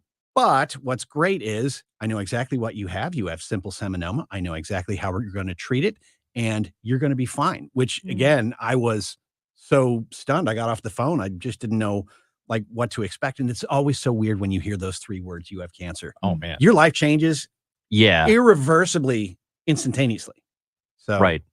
And for you, as you mentioned, you were a young man when it happened, and you were also still dating Stephanie, who is your current wife. You had not gotten married yet, right? Correct. And this is something I assume that does weigh on the minds of men when they're maybe more reluctant to talk about their health or go to the doctor, is I think you were like, okay, does this affect our relationship? Absolutely. So I was really lucky in the sense of that I was already with the person who I would end up spending the rest of my life with. But like, I have friends who have gone through testicular cancer, and they do have that talk with women, like, and when they get to that point in their relationship, like, look, just want you to know that it's going to be a little different down there. And I've never heard a story of like the woman saying, oh, I don't want to be with you.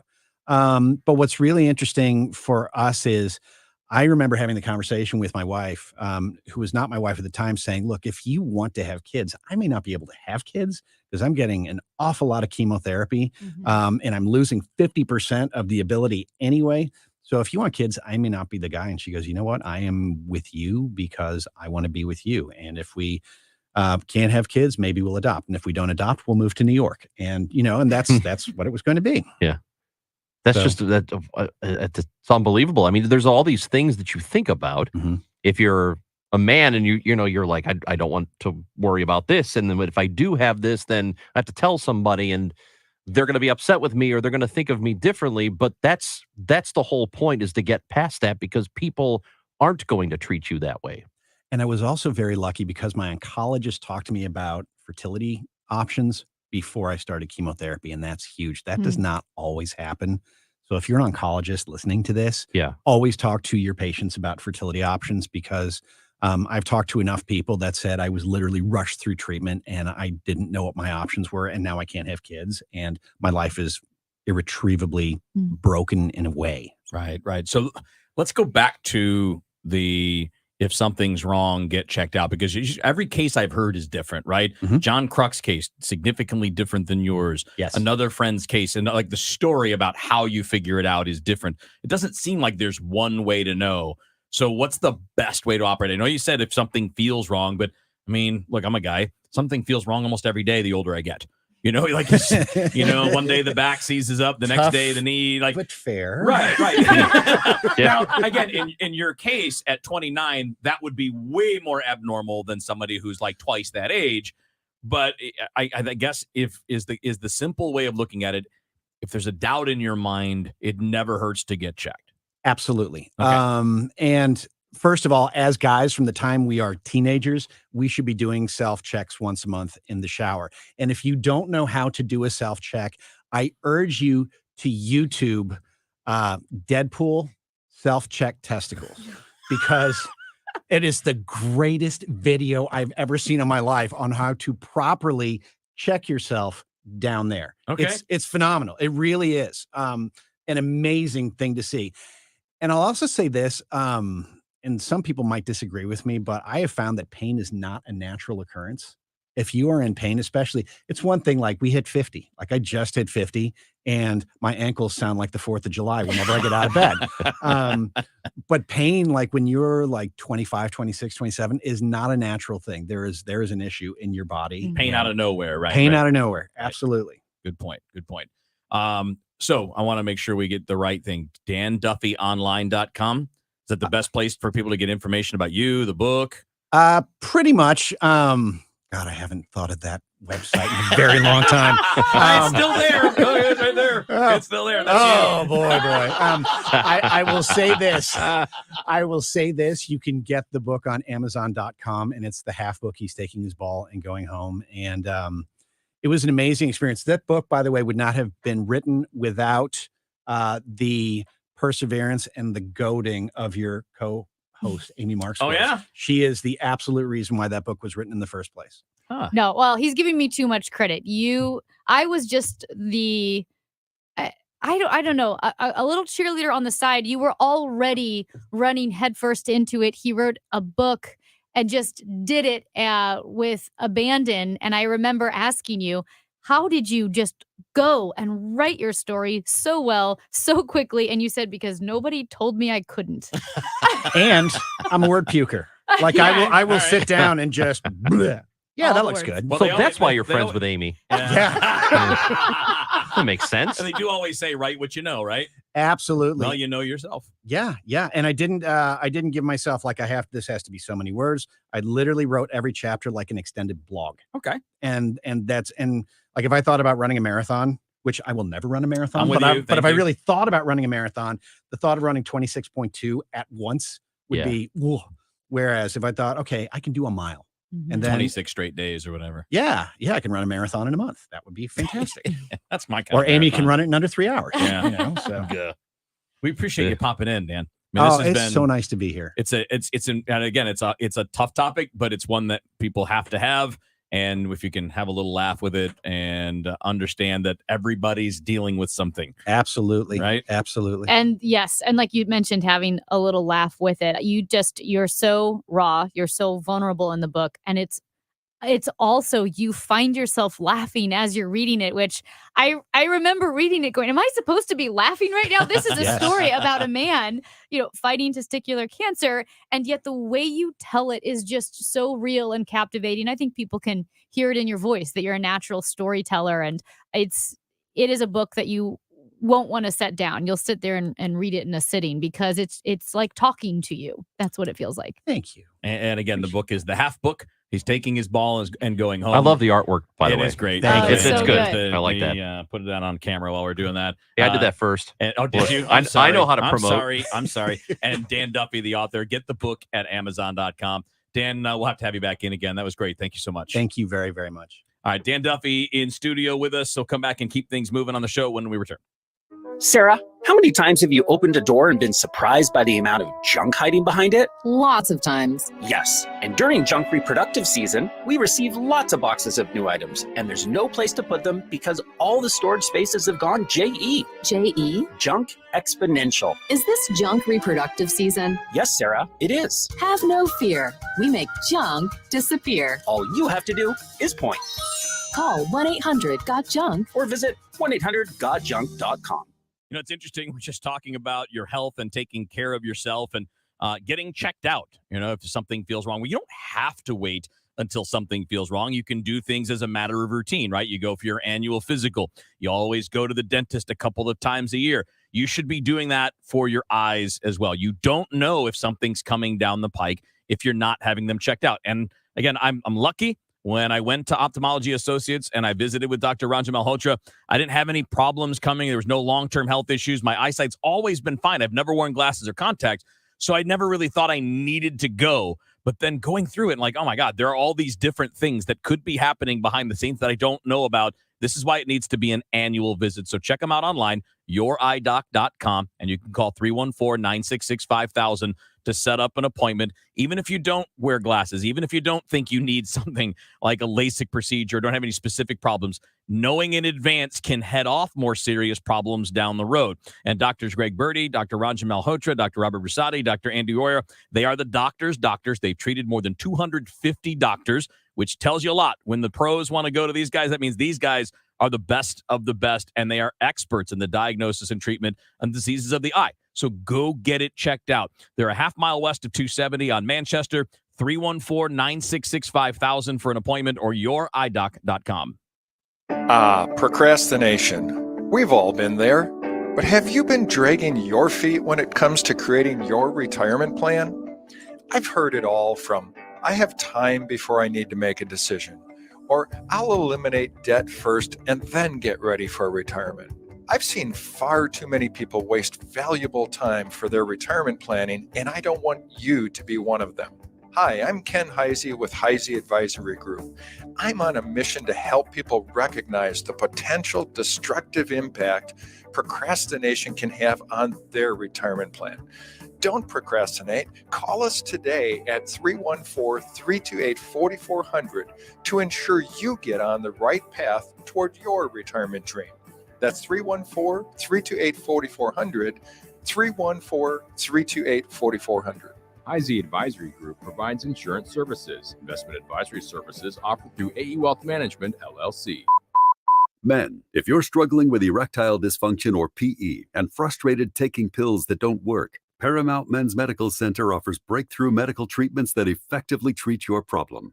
98% of patients experience immediate results during their first office visit. And for a limited time, your initial consultation and first treatment are completely free. Listen to a specialist in men's health. I'm Dr. Brown. The physicians at Paramount Men's Medical Center offer the most advanced treatments that eliminate ED and PE. Now men are lasting 30, 60, 90 minutes or longer, regardless of age or medical history. Guys, to eliminate your frustration in the bedroom, call Paramount Men's Medical Center now to take advantage of this exclusive limited-time offer. Your initial consultation and first treatment are totally free, and you'll see instant results right in the office. Call now, 314-720-8081. 314-720-8081. That's 314-720-8081. Furnish Hope right here in St. Louis. Donate your unneeded furniture and household goods to Home Sweet Home. Visit www.homesweethomestl.org to learn more. For all station contest rules, go to KMOX.com/rules. The show, sponsored by Straight Realty, your St. Louis area experts. Why pay more than 4? 314-441-4444. Amy, Chris, and Kevin. The greatest radio talk show host ever. Now, more of the show.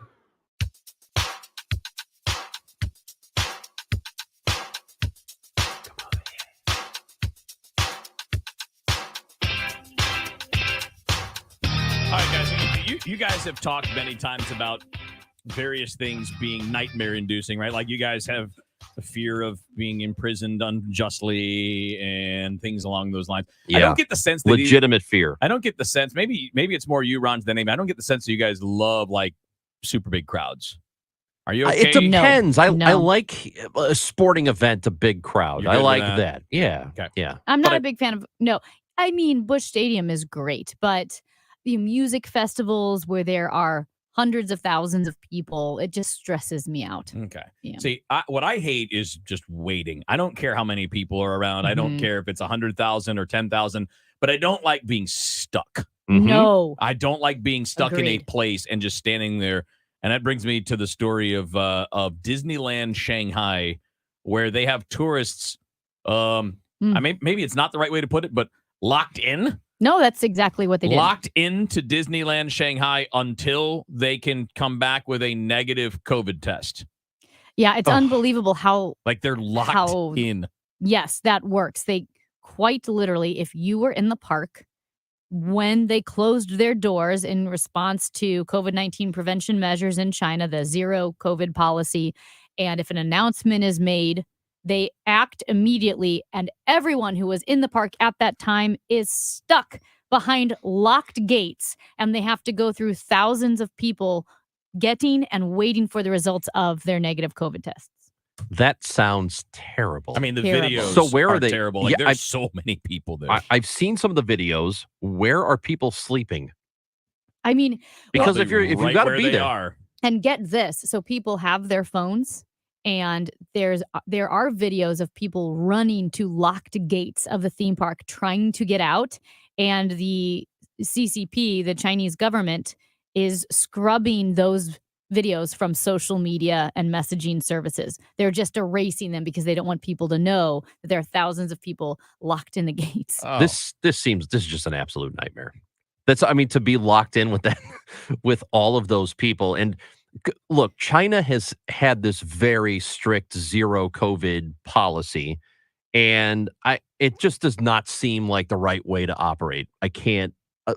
I understand what we did for so many months, and I guess a little bit over a year. We had restrictions because we were trying to keep it at bay, but we were never a zero COVID policy country. This seems like a little bit too much. It's not tenable. Now, there was a video of a CEO, and this could be complete nonsense, but there was a video of a Chinese CEO giving like a TED-style talk to a group of people. And he was saying that the zero COVID policy is going to put China ahead of the United States within 10 years because they don't have COVID. We allowed it to happen. We're going to suffer from long COVID consequences. And with 10 years, after a period of a decade, our workforce is going to be decimated because of it.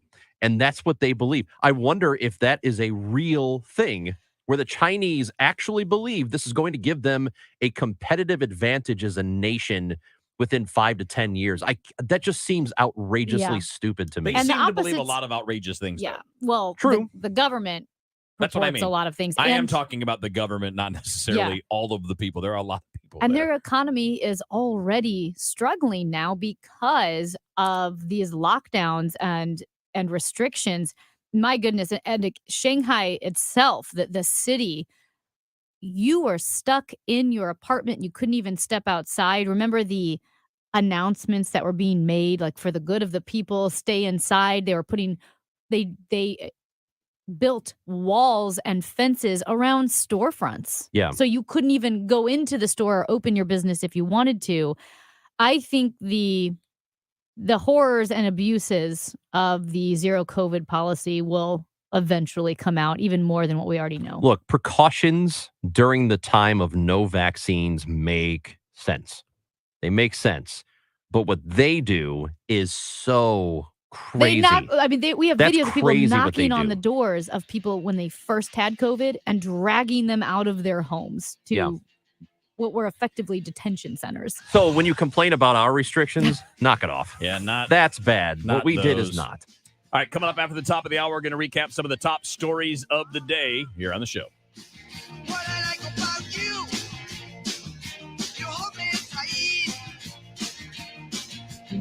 In this market, you'll find Fisher Investments is different than other money managers. Different how? Aren't we all just looking for the hottest stocks? Nope, we use diversified strategies to position our clients' portfolios for their long-term goals. You don't just provide cookie-cutter portfolios, No, we tailor our clients' portfolios to their goals and needs. but you still sell investments that generate high commissions for you, right?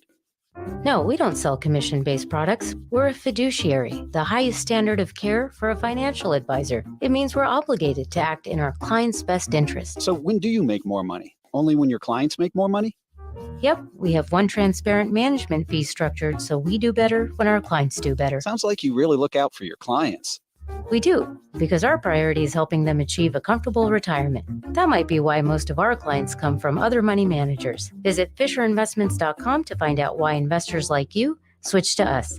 Fisher Investments, clearly different money management. Investments in securities involve the risk of loss. KMOX, KECK HD2, K254CR, St. Louis. The legendary voice of St. Louis, KMOX. Always live on the free Odyssey app. Mid-America's most trusted source for news, KMOX.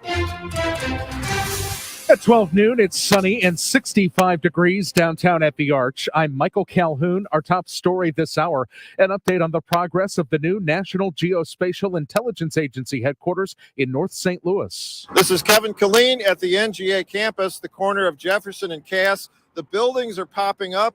The construction workers still walking around. Lots of work to do on the inside of these buildings where intelligence analysts who work on the maps for our nation's defense, some 3,000 of them will call this home. Still no sign that any restaurants or businesses are popping up around the periphery, something that economic developers hope for. They plan to open the new NGA campus here sometime in December of 2025. Congressional Democrats' years-long quest to obtain former President Donald Trump's tax returns have been held up by the Supreme Court. Trump sought an emergency stay to prevent the IRS from turning over the records to a House committee, and for the moment, it's been granted. CBS News White House correspondent Stephen Portnoy. Under a unanimous ruling by the D.C. Circuit Appeals Court, the IRS would have turned over the Trump tax returns to the Ways and Means Committee on Thursday. But by stepping in now, Chief Justice John Roberts orders the committee to explain by next Thursday why it needs the records. In 2020, Roberts wrote an opinion in a similar case, calling for judges to take a balanced approach to subpoenas for the business records of a sitting president. Trump may still lose this case in the end, but the temporary stay extends the matter past the midterms. Inform your decision.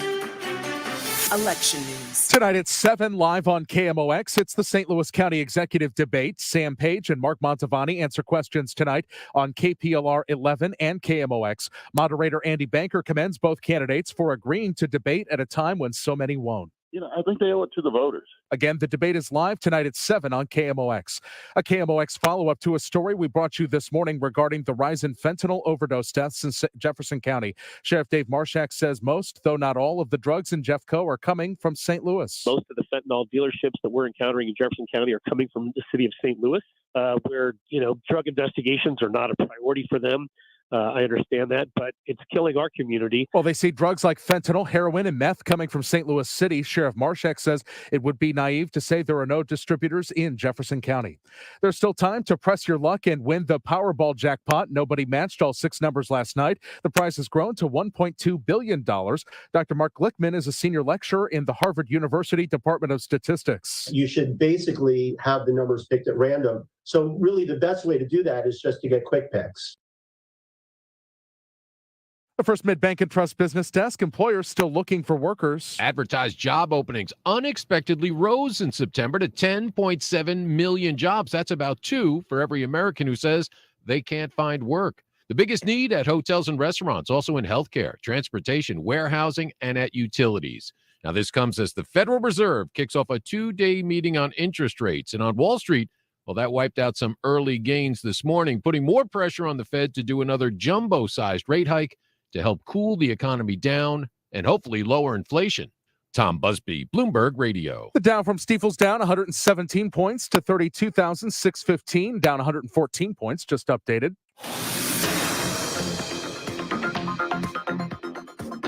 And right now we've got a crash on 270 North before Manchester Road. The left lane is closed. Some debris that's been cleared on 70 East past Goodfellow. Stalled vehicle 6440 going west past Route K on the right shoulder. KMOX AccuWeather, sunny, warming up to 73 this afternoon, and then mainly clear tonight. Maybe a few foggy patches down to around 50. Warmer tomorrow up to 76, mid to upper 70s to near 80 Thursday and Friday. Showers Saturday with a high 66. I'm AccuWeather meteorologist Dean DeVore, the voice of St. Louis, KMOX. Sponsored by the Penn Mutual Life Insurance Company. Are you considering life insurance? Penn Mutual's accelerated client experience makes applying for life insurance fast and easy. Ask your independent advisor. Go to pennmutual.com/STL. It's a sunny sky, 68 in Florissant, 70 in St. Peters, and 65 downtown at the Arch. I'm Michael Calhoun, KMOX News. The show, sponsored by Straight Realty, your St. Louis area experts. Why pay more than 4? 314-441-4444. All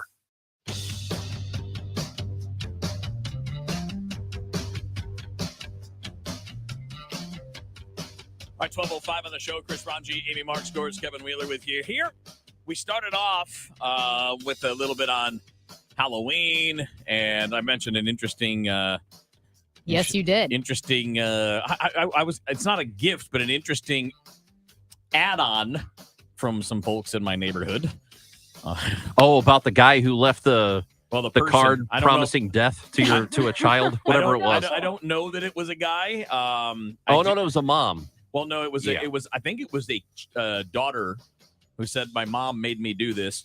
But yeah, there was a card included with candy. So at least they didn't leave the candy part out. That was. It's a graveyard, and there's tombstones, and there's skulls, and bats, and cobwebs, and skeleton, and I mean, like it's what you would think of a Halloween graveyard. And then on that card it says, "For the wages of sin is death; the gift of God is eternal life in our Christ Jesus our Lord." And, which again, I go, no problem with who believes what, but that's a little bit extreme to be thrown into a 6-year-old's candy bag. Well, gives them something to think about. Yeah, you should be thinking about those things when you're a child. What I mean is it gives them something to lay awake at night and think about. Yeah. We started with that early, and it's dumb, and I don't know the person in our neighborhood that did it, but please, if you did that, don't do that anymore. That's not good. Yeah. But I got another story that I just saw that was sent to me by a friend, I don't know, in the last 15, 20 minutes. Okay. And I figure you guys would really enjoy this story. So, I grew up in Michigan, suburban Detroit area. Auburn Hills. Yeah, no. That's way north and all that. I'm west. I'm closer to Ann Arbor, or was. I'm not anymore. But my buddy still lives there, and he sent me a story from Wyandotte, Michigan, which is kind of like east side-ish, and it's suburban. They canceled Halloween in Wyandotte, Michigan. Would you like to know the reason why? I bet it's a very cool reason. Just to give you an idea, like back in the day, like Lucille Ball lived in Wyandotte. Remember the $1 Million Man, Lee Majors? Yeah. Lee Majors. He lived there for a while too. They canceled Halloween in Wyandotte, Michigan because it's overrun with cockroaches. I was going to say locusts. And they were worried about the roaches jumping on the kids going door to door. Oh my gosh. I've seen Joe's apartment. I think cockroaches can be your best friends.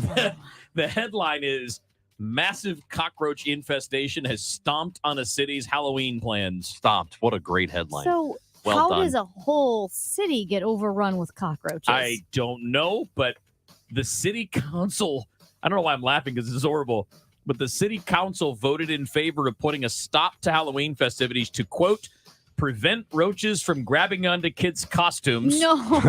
And then laying eggs and then furthering this eggs. infestation. You know the best way to combat this? You have to now build a $55 million roach motel. Is that where they get the term roach motel? Well, you it's- become overrun and they need a place to stay? You can check in, but you can't check out. That's exactly right. Oh, yeah. This is a story. The Hotel California. There's one home that's super infested. And this lady, Lisa, says, you lay in bed and you think something's crawling on you or something. It's horrible. Honestly, that might be the worst thing about living in a town overrun by cockroaches is you get those little feelings here and there like, oh, something brushed up against my arm. You would constantly be thinking that there's a roach on you. Yeah. Right? Oh, speaking of crawlies Well, and Halloween, Yeah. I got another photo last night. My daughter is at the University of North Carolina. She is pursuing her doctorate there. She has an apartment. And when she got home yesterday from a Halloween thing, she sent me this picture of a huge spider. Oh. Nice. Right outside her front door. That looks like something in Australia. And yes, it definitely has that look. It's not a tarantula, but it is tarantula-like. It's got the big old body and big old legs. I don't know what's native to North Carolina, but her words were, I can see its eyeballs, so it's too big. I love it. That's a good. I bet it's got poison. And I'm like, look, it's a Halloween night thing. That's okay. Just brush them off your door and go inside. Spiders are really helpful. They are, as long as they stay outside. So they would eat all the cockroaches. Do you rescue spiders? Mm-mm. I try to. I do too. I'm not afraid of them like a lot of people. Right. I'm same thing. So I'll get them out of the place, but I won't stomp on them. Go in my backyard and eat all the mosquito eggs. Yeah. I'm more afraid of cockroaches than I am of spiders. And Really? I really Why is that? Because they're gross. They're gross. Well, And I mean, they're sure, like the but all size bugs of are gross. mammals. So I've only seen 2 real cockroaches in my whole life because I think what we call roaches are a lot of times the little water bugs. They're like little bitty black You've bugs. only seen 2 cockroaches. Real cockroaches, the ones that weigh like 30 pounds and they're huge. Oh, Yeah, See, in Florida, we call those palmetto bugs. the little ones. No, the big ones. The we big had ones? one in college that was in our apartment for a couple of weeks. The baseball apartment. We called him the Guardian So- because he would like sit above the door. I mean, he was like Okay. the size of half your palm. It was huge. Right. So I guess I've seen roaches. I've only seen the big ones. Okay, Right. those are yeah. There are little ones too. There are They're little like tiny ones. guys. I've yeah. seen a lot of those. But my house growing up, we never had cockroaches. We would have like the little ones every now and then. You'd see one of those. At any rate, the reason why I bring this up is one time one of the big cockroaches was at my old apartment. I got home from vacation and I bring all my stuff upstairs, and there in the kitchen is a giant cockroach. And it's so big that I can't step on it. It'd be like stepping on a raccoon. Did it bark? It could have, potentially. Maybe it spoke English. I don't know. But it was so big, and I didn't know what to do because I knew I couldn't kill it, but I also couldn't go to bed with it there. So I'm pretty sure I stared at it for 45 minutes and just cried until I could think of how to get rid of this cockroach. So, the Swiffer mops?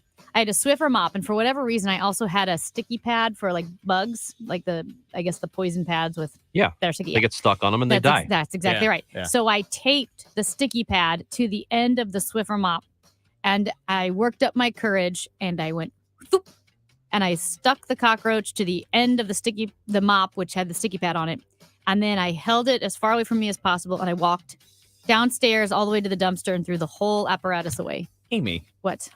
I mean, it's not this. This is not that complicated. It's disgusting. If you have like a little Tupperware thing, you scoop them up, you throw them outside. And then you put the Tupperware thing right back in the you cabinet. put it in the dishwasher, you clean it. I couldn't get close enough to put them in a Tupperware thing. What's it gonna do to you? I don't know. That's Be the gross. big question. Nothing. Be gross to Be me. gross because the it answer walks is- all over everything, and then the it walks answer- all over your The face answer is nothing. and into your mouth. They crawl into your mouth. They don't jump. They don't bite. I know, They but don't they're do anything. so You can- gross. All you Can gotta we do talk is about- put a little container over the top of them, Mm-mm. and then you slide a little piece of paper or Mm-mm. something underneath that, and then you go outside. Can you go, we Here you go, buddy. please Fly away. discuss Amy's privileged life that she's only seen 2 cockroaches in Well, person? no, the big ones. I've seen a lot of the little ones. We call them water bugs. I don't know what they are, Oh, those are not roaches. Yeah, they're water bugs. Water bugs are different than roaches. but they're not on water. They don't. They're still just water bugs, man. Is that what they are? I don't know if that's like their scientific name. It's Probably All I know something is Latin. the little ones. I've seen a lot of those, but the real cockroaches, like in an apartment, because again, they were outside the building. And Yeah, I've seen them outside my that's not the current same building. thing. But in my living space, I've only seen two. One in my living space and one in a locker room when I was playing hockey. 573 says in Asia, roaches are called food. Oh, good Lord. That's not nice. I bet but maybe in a lot of Some places People they eat places bugs they all over eat. the world. Yeah. I've had grasshoppers. Yeah, no thanks. It doesn't gross me out. Just like, why? I just rather eat the chocolate. They without were the ground up. grasshopper. Apparently, grasshopper protein Well, is a thing, and I just had eat a. some chicken. Well, Amy cooks chicken for 5 days. I accidentally put it in. I had like four She's little. still remember that chicken she was talking about yesterday? Yeah, she has yeah. more of it. She's still cooking it. Because I ate half of the chicken breast yesterday and the other half today. So you would assume if the first half was undercooked, the second half was It's too. probably fair. So I cut it up into pieces and I meant to put it in the microwave for 2 minutes. And instead I accidentally did 2 hours. It was smoking when I pulled it out of the microwave. Anyway, on all the bug stuff, happy Halloween, I guess. Yeah, happy Halloween. Yeah. Except in Wyandotte, Michigan. Just I'd like to. Amy made a numbers mistake with cooking. Uh-oh. I have a friend who contacted me late last night, Mhm. and she said, "Hey, I have these Bears tickets for the game on Sunday." She's a Dolphins fan, and the Oh. Bears are playing the Dolphins. Right. And she showed me the tickets, like she screenshotted them, and she's like, "Do you know anybody that might be interested?" And they're $500 tickets. What? Yeah, they're like $525, and she has 4 of them. This idiot bought them and thought the total was $525. No. Oh, no. She bought 4 of them somehow, or maybe 5, and it ended up. Did you not see at checkout? She ended up paying $2,600 No. Oh, for these man. tickets That's a with fees really and everything. nice trip. How do you miss Yes. that? And she's like, it's non-refundable. I can't. Do you know anybody that might want to take clients to the game or something? And I'm like, you are an idiot. Is the game in Chicago? Yeah. Oh, okay. Yeah. Wow. Wait a minute. Hold on a second. $2,500. Are they suites? Nope, they're 100 level, so lower level. It costs $500 to go to a Bears game? Allegedly. They should be paying you to go to the I Bears agree. game. In the world. I agree. I I totally agree. Outside of a suite where, booze and food and stuff, I get that. When But, I like, you're first just saw the sitting down in the seat. that's I went exactly to- what I thought. I thought they were suite tickets Are they with all an all inclusive, maybe? I don't know. They better be. It doesn't say that. It just says section, seat, number. It doesn't say like whatever. That's a really nice trip. Yeah, it is. $2,600? is a trip to Paris. Yeah, I know. like, My trip to Canada No, was it's actually half not, that. by the way. can Yeah, you it's not imagine canceling your trip to Spain or whatever because you have to go to the Bears game now? Oh, that'd be horrible. Unbelievable. Anyway, always check the subtotal at checkout. Mhm. Man, You dummies. you wouldn't think you'd have to tell someone that. Yeah. Well, you When gotta it, when tell it people. says, "Are you sure this is how much you want to spend?" You might want to look at that line. I think that's one of the best things I've ever heard. All right. Hey, numbers are going to be in the next segment. Number? they I don't are. like numbers. Well, but we're going to talk about them because in New York, when you post a job opening, Yes. you have to post the salary that goes with it, taking out some of the mystery. We'll talk about good, bad, the indifferent side of that next up on the show. For everything online, it's Odyssey.com. Download the Odyssey app and listen to KMOX for all the news, sports, talk, and podcasts that move you. Odyssey, that's AUDACY. Carol Daniel for the Doctor's Doctors at Ophthalmology Associates. Take a look around you, your wife, or the highway right in front of you. We use our eyes to take in the world around us, but if you have a disease of the eye like glaucoma or itchy eye, or like my husband, you suffer from dry eye, seeing the world around you is a little more difficult. Dry eye can impact your vision at night. It can cause burning of the eye. Call Ophthalmology Associates at 314-966-5000 to set up your appointment today. I was so glad to go see the Doctor's Doctors at Ophthalmology Associates at 12990 Manchester Road. What a friendly staff and a thorough exam by Dr. Greg Birdie. There's a reason they're called the Doctor's Doctors, because they've treated more than 250 doctors, more than any other practice. Doctors Greg Birdie, Ranjan Malhotra, Robert Brusati, and Andy Royer, experts in the diagnosis and treatment of diseases of the eye. Ophthalmology Associates. Call 314-966-5000 or learn more online at youridoc.com. Have you ever gone to the grocery store hungry? Big mistake. Next thing you know, you're in the kitchen unloading all this stuff you didn't need, saying, "What did I do?" It's kind of like someone going into retirement without a plan. Steve All at the All Financial Group is here to help. He offers a complimentary retirement review. So instead of saying, "What did I do?" you can say, "Here's what I'm doing." Call 636-230-8824 and get more details online at yourmoneymattersstl.com. Investment advisory services offered through All Financial Group, LLC, a registered investment advisor. Insurance and annuity products offered through Stephen All, Missouri license 8039738. For the best service after the sale, go to the experts who know your car best, Bomarito. We sell and service every make and model at our state-of-the-art facility, so we have the best factory-certified technician. We'll get you scheduled, repaired, and back on the road fast. Set your appointment on the Bomarito app or at bomarito.com, and remember, a free wash is on me when you visit. A better experience, a better price. Go with the automotive leader, Bomarito, Missouri's #1 automotive group. Open 24/7 at bomarito.com.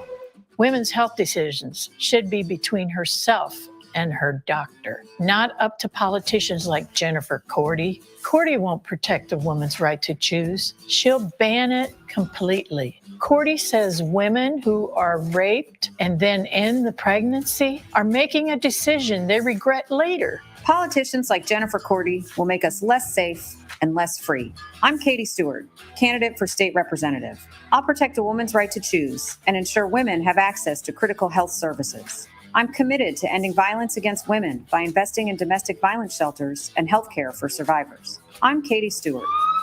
I'm fighting to make our communities safer. I voted to increase funding for more police and high-tech crime-fighting resources. It's why I've been endorsed by the FOP. I trust Katie Stewart to make the right choice for all women in the state of Illinois. I'm Katie Stewart. I'm focused on real results for our families. Paid for by Friends for Katie Stewart. Live and local. This is St. Louis's News Radio, KMOX.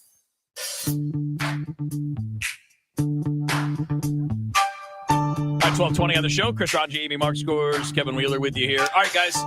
Job openings. Yeah. Yes. Salary posted with it. Mandatory, good, bad, indifferent for you. I like it. You like it? I like it. I like it, and it's very personal for me. Okay. And I'm going to say that I don't like it. Oh. But wait a minute. Remember, Contrarian. this is not your... Yeah, that's what he does. This is not for like your company all of a sudden has to reveal all of the salaries that you're currently making. It's a job posting. Yep. And this will affect 4 million private sector workers in New York City starting today. That all New York City jobs with 4 or more employees will be, or companies, I should say, with 4 or more employees will be required to list the salary range on all posted job ads. Yes. That word matters to me. It depends on how big the range is. $1 to $1 million. Well, yeah. Then so that's the range. I'm going to just start off with, I'm not trying to be contrarian. There are a couple of reasons why I don't like it. Mhm. One, I don't want all of the people that I work with always to know what I make. But this is just for the job opening. I understand, but if they know the job is open and they see the ad and then they see who took it, they know what I'm making. Number one. Number two, I'm wondering if it could cause problems for people that already have the job going, wait a minute, I don't make that. See? And maybe that's a good thing in the end, but it's a problem for the company. So I guess I would like that element of it. There you go. It's a problem for the company, not the workers, because the employees are going to say, hey, wait a minute, I'm doing that job and you're paying me $15,000 less and I'm doing the exact same job for somebody that you're going to bring in. I don't think so. So I like the transparency of that because what I don't see where it would hurt if everybody who does the same job knows that you're all making about the same amount of money. I think that would lead to probably better workplace environment, like feeling better about not worrying if this person next to me is getting way overpaid and I'm getting way underpaid. But what about other people in the company, somebody that works in a different division and they're like, oh, those guys only making $25,000 a year. Look at those suckers over there doing that job. I'm actually, I guess, between you two because I do not want full salary transparency for the whole company. And I don't want that transparency to be revealed every year. Every year, we all know what we're all making. I don't like that. Why I don't mind the job opening is you understand that person going into this job, there's a range. You know that they may negotiate bonuses, they may negotiate a higher salary later on down the road. That's none of my business. I don't want to know all of that. But just for people going into the job, knowing what that company is willing to pay, and this is why it's personal for me. When I've previously applied for jobs, and we had this conversation on the Charlie Brennan Show with Debbie Monterey and Charlie Brennan. When I previously applied for jobs, I always told the truth of what I made. That's so Like funny. they would ask you, how much did you make at your last job? But I'd be like, ugh, nothing. I made this much. And Debbie also always told the truth. And Charlie lied when he came to this Well, yeah, station. yeah. Yes, he was coming from Boston Uh-huh. to St. Louis, so Mhm. Boston radio to St. Louis radio, Mhm. and he was making nothing in Boston. So when they asked him, how much are you making currently? He gave them a much higher number. And it never occurred to me to lie. I thought if I lied that either the police would come after me or, like Debbie said, the boss would go, no, we checked into it. You didn't make that much. You're not hired because you're a liar. And that's what Debbie thought. And I also thought that. But no, Charlie's like, they don't check up. You have to lie. So we asked good old Now, Fred Bottenheimer. when Debbie did, when she made that decision, was she young? Ish. I mean, it would say, yeah. I mean, Because she was an adult.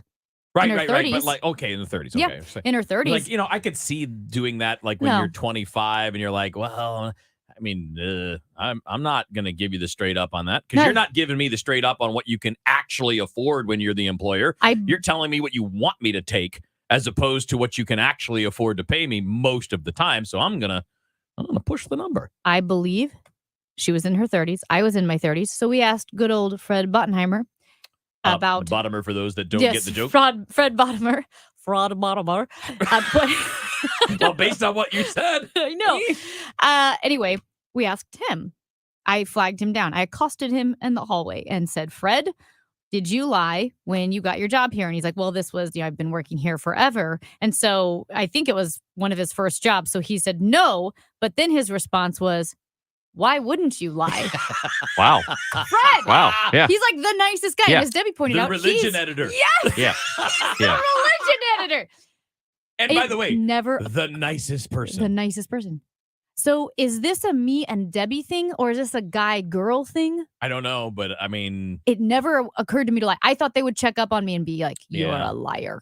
A texter from a 314 says salary transparency at my company has led to a better workplace. I've never been at a company where people love where they work. It also fosters encouragement to jump times within the company. okay, It's a win-win. good take. Yeah. We So got that's another kind of how one. I see it too. We got another one right after that. Says Wheels, I've been a state employee for 17 years. Anyone can look up my salary at any time. Doesn't bother me. Cool. I admit that I could be wrong about it, but I'm looking at it as much from a negotiating standpoint Right. as it's not even about embarrassment because I mean, when you're taking certain jobs, you know roughly what you're going to make, right? I mean, all of the jobs I've had, I think everybody had a ballpark. Like they could figure when you're waiting tables, you're probably this. When you're doing this job, you're probably you could figure the range-ish. It's not about that. It's just more about, the more other people know, the less negotiating power I might have in a different job negotiation like we're talking about here. So if my salary is publicly known and I'm at job A and I want to go over to job B and they're like, what did you make? And I can't then lie because they know it's public knowledge. I don't want that. Well, this texter, and you can get in on this if you like, 314-436-7900 says, my significant other was asked how much she made on her last job. I told her to lie. They offered her the job and then asked for her last W-2 as proof of wages. No. Can they ask for that? I don't know. I don't know. It's a good See, question. that's what I'm so afraid of. Then And you know they're what I gonna do? say, You just get one of your friends who's really good at forging No, stuff. you don't. And they'd be like, hey, look at this. At that point, it's the I can't find it, or you know what? I got a different job offer. or you can't ask me that. That's what I would That's say. a good question. I don't know if you can or not. I've never heard of anybody really asking. And they would say, yes, we can. And I would say, Or just hold it up for them to look at and then wave it around so they can't see. All right, we'll come back to some of your responses on this in a little bit. 314-436-7900. Cherokee Street Jazz Crawl is coming up here in the not-too-distant future. We're going to tell you about it when we come back. I only know what life looks like and feels like through my eyeballs. It's my I wonder if anyone is where they thought they would be. I'm not where I thought I would be even 20 years ago, 30 years ago. Life changes so much. Yeah, hey, make your plans, do what you want to do, whether it's marriage or kids or your job or your health. Discover the life of Dave Glover. I'm surprised at how surprising life is. Weekday afternoons beginning at 2, only on KMOX. A tradition of excellence over 150 years in the making. At Busey Bank, we're committed to building relationships that span generations. Wherever your journey in life leads you, we are with you along the way, creating a legacy for you and your family. Busey Bank, building business, growing wealth since 1868. Member FDIC. You wouldn't trust a butcher to babysit your pet pig. You wouldn't trust a lumberjack to repair your antiques. Or a professional wrestler to be your massage therapist. So why would you trust anyone but AMCO to fix your car? For over 50 years, we've been the trusted experts in transmission repair. AMCO offers easy payment plan options for most any credit situation, so you can fix it fast and pay it off slow at AMCO. AA MCO. Congress has authorized trillions in new spending, along with doubling the size of the IRS agency in just the last few months. Do you think that is by accident? No, it is with a purpose, to go after small businesses, employees, and individuals who have not filed or paid their taxes. If this is you, don't panic, just call. Hi, this is Lance Drury with the Lance Drury Law Firm in St. Louis. Interest and penalties on your tax bill won't stop until you take control. Call me, Lance Drury. I'll tell you in advance an affordable fee, which includes costs and expenses that works for your business and family. Your first visit to the Lance Drury Law Firm is free and confidential, so you have nothing to lose. Call me today. Remember, if you have IRS issues, you have legal issues. You need an attorney. You need us, the Lance Drury Law Firm. Call me, Lance Drury, at 314-260-6120 or go to Lance, DRURYlaw.com. The choice of a lawyer is an important decision and should not be based solely upon advertisements. At 12:30, it's sunny and 67 degrees downtown at the Arch. Democrats and Republicans are calling on some big names to help get out the vote with less than a week to go before the midterm elections. Former Presidents Obama and Trump are expected to make appearances in Pennsylvania this weekend. CBS's Natalie Brand is on the campaign trail. In Pennsylvania, the Senate race between Republican Dr. Mehmet Oz and Democratic Lieutenant Governor John Fetterman could not be closer. Analysts say the final sprint will be a battle for suburban voters. And President Biden returns to the campaign trail today. He'll be in Florida to support the Democrats running for governor and U.S. Senate. The creek through Tower Grove Park reopens tomorrow after a year of reconstruction. Water will be turned on during a 10 a.m. ceremony. After $2 million in construction work, the creek was buried in 1913 for sanitation reasons, but several of the bridges have remained since then. It's me. Hi, I'm the problem. It's me. Fresh off one of her biggest album launches of her career, Taylor Swift announced a new U.S. stadium tour starting in 2023. It includes Kansas City at Arrowhead Stadium, but not St. Louis. We've got a stalled vehicle 55 south past Richardson on the right shoulder, stall 70 east at Bryan Road on the right shoulder, a vehicle on fire 70 west at Adelaide in the right lane, and a crash on 270 north before Manchester. The left lane is closed. And the forecast from Dean DeVore, sunny this afternoon, warmer with a high 73. Clear overnight, the low 50, sunny, warm tomorrow. Nice day to get outside with a high of 76. It's 67 at the moment downtown at the Arch. I'm Michael Calhoun, KMOX News. Hi, this is Ken. And Laurie Heisey of Heisey Advisory Group. We're dedicated to helping individuals and families work toward their financial goals. Join us Sundays at 9:30 a.m. for Your Retirement Highway. Investment advisory services by individuals through AE Wealth Management, LLC. Well, we've had an extended fall. I know it's now November, which is crazy, and the weather is absolutely gorgeous. We're talking 60s and 70s. This is the type of weather you want to spend outside. Maybe you have a deck that you wish you had put in, or a fence for a little bit more privacy and separation, a place where you can host family and friends and parties. Well, if you're having regrets right now and you're thinking, man, I really should have done something with my backyard, with that outdoor leisure space, STL FenceWorks is the place to go. That's right, STLFenceWorks.com. They can make all of your leisure space projects dreams come true, whether it's a fence or a deck. I love like the 2 double-decker decks where you have the party, you have drinks, you have barbecues. You can set the TV up outside, watch some football, and you don't have to wait a long time when you order a project from STL FenceWorks. And that's a big deal because everybody's talking about supply chain issues and material shortages, and there's a long lead-in time for a lot of places when you do order a project, but not at STL FenceWorks. They're the #1 fence and deck contractor in the state of Missouri. They have more materials and supplies on hand right now than they've had at any other time in over 50 years of being locally owned and family owned. Visit them today at STLFenceWorks.com. Driven by the Bomarito Automotive Group, the voice of St. Louis, KMOX. CertaPro painters have powers beyond those of ordinary painters. The power of precision. That's the power of a skilled local team who know what they're doing. The power of accurate estimates. Estimates, not guesstimates. The power of certainty. CertaPro painters. That's the power of pro. Get your project started at CertaPro.com.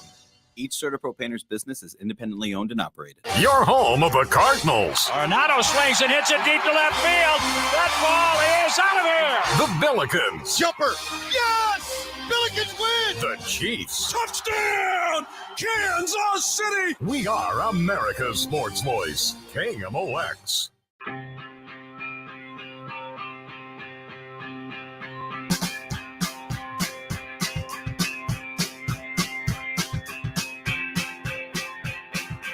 Right, back into the show. Coming up on 12:35, Chris Ranji, Amy Markscores, Kevin Wheeler with you here. And our guest is Christian Fromelt. He is one of the organizers of the Cherokee Street Jazz Crawl, which is coming up this weekend. Christian, thanks for joining us, man. How you doing?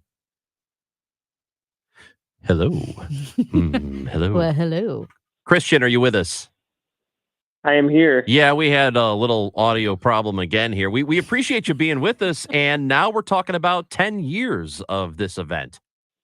That's right. Yes, we've come a long way, and so has Cherokee Street. So we're excited to do it again. So I love a good crawl, whether it's a bar crawl Usually or he's crawling home at whatever. the end of a weekend. And I'll be honest, I was not aware of the Cherokee Street Jazz Crawl until a few weeks ago. Tell people what they can expect from this. Well, it's definitely a one-of-a-kind event. I describe it as a mini music festival where essentially a large portion of the mile commercial district that we know as Cherokee Street is the venue itself. So we have bands tucked in vintage clothing shops, in coffee shops, in bars, on patios, and even the sidewalks and the streets themselves become venues for our 50-plus musicians that bring music to the street that day. And so the streets are blocked off. People can walk up and down the street freely. Oh, they're not blocked off. Okay.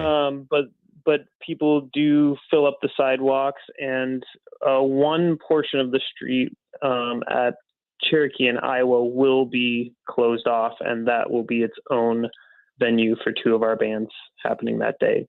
Do you know what I love? I love that you also have a morning set. You're going to have music at the Mud House, and that would be outdoors, and then also music at Black Coffee, and your morning set is 10 a.m. to 12 p.m.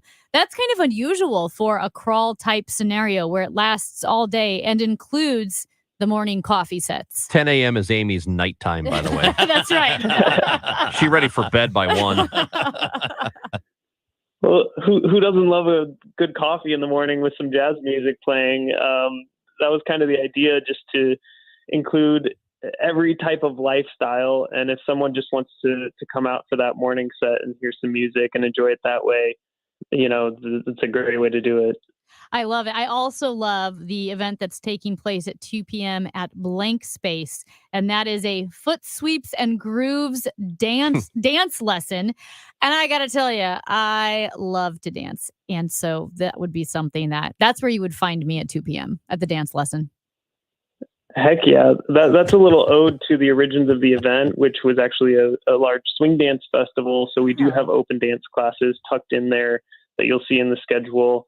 So that's going to be a breakdancing class at 2 p.m. at Blank Space with Grand Martel, who's also going to be emceeing the dance battle, which is the evening portion. And we also have a blues dance lesson and a swing Charleston lesson tucked in amongst the live music as well. So this is all available, by the way. Anybody looking for the lineup and information, CherokeeStreet.com/jazz. So as we mentioned, it starts off at 10 a.m., which is, again, Amy hours. And we're looking more at like Ranji hours later on with the finale, and I guess the finale taking off a little bit. Tell me a little bit about the grand finale, because obviously you have a lot of acts listed and a lot of places people can stop by. What's happening at the finale at 6:30? Yeah, so I think this is one of the most exciting aspects of this year, and it's really a culmination of the 10 years of the event. And we're going to have Lamar Harris's Georgia May Big Band, which is actually a 20-piece band. They're going to be taking the stage at the Golden Record, one of the renowned music venues on Cherokee Street. And they're going to be playing music for listeners and anyone who wants to dance. The bar is going to be open.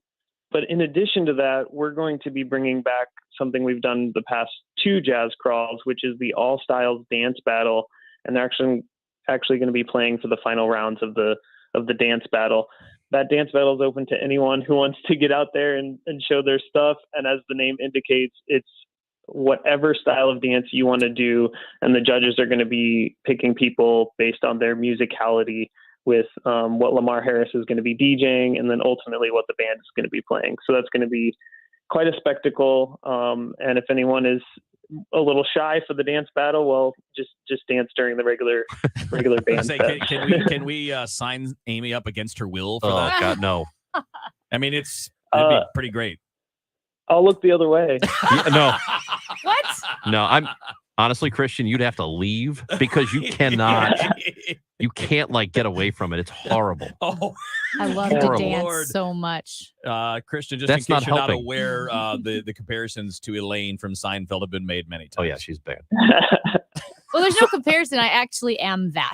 It just comes naturally. That's why this is going to be a blast. I'm going to get tons of coffee and caffeine in me, and I'll be full of caffeine and head straight to the dance lesson. There you go. I think that's a winning strategy. Thank It you. is. It is. So that grand finale that we're talking about on Saturday, and this is a one-day event. It's the only ticketed parts, $10 to get in, Right. but the rest of the day is free. Everything else is free all day. So what else can people see? Some of the acts, some of the bands. Tell us about them that they can see throughout the course of the afternoon. Absolutely. So we're going to have a number of favorites, kind of perennial favorites returning. That includes Tommy Halloran's Ska Masala. Tommy Halloran is a local jazz musician, but this is his ska band that plays jazz standards. We're going to have the Rum Drum Ramblers, which is a favorite blues group in town, and they're going to be playing at Retro 101, the Vintage Clothing Shop. We're going to have Joe Park and the Hot Club of St. Louis playing gypsy jazz. And then one of the big aspects of the event that people love every year is the St. Boogie Brass Band. So they're going to be taking off, and they're going to be covering most of the street starting at 2:30 p.m. So we kind of put a gap in the midday and between the midday and the evening set, so that they can really be the spectacle, and that's when people can really jump in and participate, and they stop up and down the street. But we're also going to have a couple new bands that I'm really excited about. One of those musicians is Richard Egan, playing kind of traditional Missouri ragtime at Apotheosis Comics and Lounge. And we're also going to have Black Spade and the Cosmos playing some original hip hop music at Blank Space for the evening set. And you already mentioned the website, CherokeeStreet.com/jazz. And I encourage people to just peruse the lineup. I think a lot of people are going to recognize the names. But what's so fun about it, as you mentioned, it's free and open to the public. So you can stop in and have a beer and catch a couple songs here and then mosey on up the street and maybe hear an act that you've never heard before. So it's really meant to just connect people to a variety of musics within the jazz spectrum in St. Louis. So that St. Boogie brass band, that's part of a parade. Is that kind of like a New Orleans style thing that you might see if you were in the French Quarter? Yeah, it is. It really is. And Chris Tomlin, the band's director, is actually from New Orleans. And so he's really brought that cultural aspect to St. Louis. There's a few other brass bands in town, but I really think that his role in bringing brass music to the streets has kind of changed the musical landscape for St. Louis, and they just sound better and better every year. They have tight arrangements. I think there's usually 8 or 9 of them playing, and they even have their own dance moves, and they invite the audience to dance with them. So it's also a really interactive experience as well. Well, this is so great. The 10th anniversary of the Cherokee Street Jazz Crawl, and I'm on CherokeeStreet.com/jazz to get all of the information, to see the lineup, to see the times, to see the locations of the bands and the dance classes and all of that. But we talk about the culture, the vibrancy, the arts in St. Louis. This is such a great way for St. Louisans to soak up so much of what the city has to offer. And I love the way one of the lines, the way you describe it on CherokeeStreet.com is, on Cherokee Street, you're as likely to see a roller skating banana as a neighbor walking their dog. Nice. And that speaks to me. I like it. We do love our art and our weirdness and our music. We'll have fun with it. Christian, we appreciate you joining us. And again, CherokeeStreet.com/jazz. All the information for Saturday is there. Thanks so much for doing this, man. Have fun. Thank you all so much. Have a good one. You got it. Christian Fromelt, one of the organizers of the Cherokee Street Jazz Crawl. Guys, when we come back, we have to talk about something that you're probably doing right now. Like right now? Maybe you guys, not right this second, but people listening are probably doing it right now, which is going to give them Alzheimer's. What? Oh, geez. Yeah. That's a bit extreme. Yeah, well, you better not be doing what I think you might be doing, because it might lead to Alzheimer's someday. That needs some explanation. That's next on KMOX. Well, here's something you can do that can help you if you are a business owner and you have 5 or more employees and you managed to survive the last couple of years with COVID and restrictions and shutdowns and supply chain issues and inflation. Here's what you need to do. Go to getrefunds.com. That's right, getrefunds.com. If your business has 5 or more employees and managed to survive the past couple of years, you could be eligible to receive a payroll tax rebate of up to $26,000 per employee. Now, to find out if your business qualifies, just go to getrefunds.com, click on Qualify Me, and then answer a few questions, because you might be surprised. Businesses of all types can qualify. Even if your business took PPP, even if you're a nonprofit, or you even saw an increase in sales, you could be eligible. The team of tax attorneys they have put together are highly trained in this little-known payroll tax refund program and have already returned $1 billion to businesses, and they can help you too. Simply go to getrefunds.com. Hey guys, Glover here for my friends at ThrottleNet. These are the genius IT guys that I've been representing for years and years now. We are number one all the time. Best in customer service from Small Business Monthly. Best in cybersecurity, again, Small Business Monthly. We have an average response time. I love this statistic. The average response time in St. Louis in 2020 by IT companies. You have a problem, you reach out to them, hey, I'm all shut down, help me. was 3 hours. If you got back within 3 hours, you were cool. Ours was 1 minute, 57 seconds, and the guys were very unhappy with that. It takes less than 2 minutes for us to address your problems. Here's a huge thing. We are now offering $500,000 in ransom protection to everyone who uses us. This is part of the deal. You don't pay extra for it. So if you happen to be hit and you have to pay, we're going to pay it up to $500,000. Now, this shows you how confident we are because no one under our protection has ever had to pay. Go to throttlenet.com/DGS. Chad here with claimingroup.com, KLAMEN group.com, where we buy property as is. For those of you not paying attention, the market is changing and prices are not continuing to rise. If you've thought about selling your house in the past few years, now is the time before the market changes even more. I'm here to make you a cash offer and a quick close on your timeline. You can find us online and fill out a form at claimingroup.com, KLAMEN group.com, KLAMEN group.com. Experience one of the biggest films in motion picture history with director Steven Spielberg's ultimate thrill ride. Jurassic Park, screened in HD on Powell Hall's giant screen, with John Williams' iconic score performed live to picture by your St. Louis Symphony Orchestra, November 4th through 6th. Tickets at slso.org.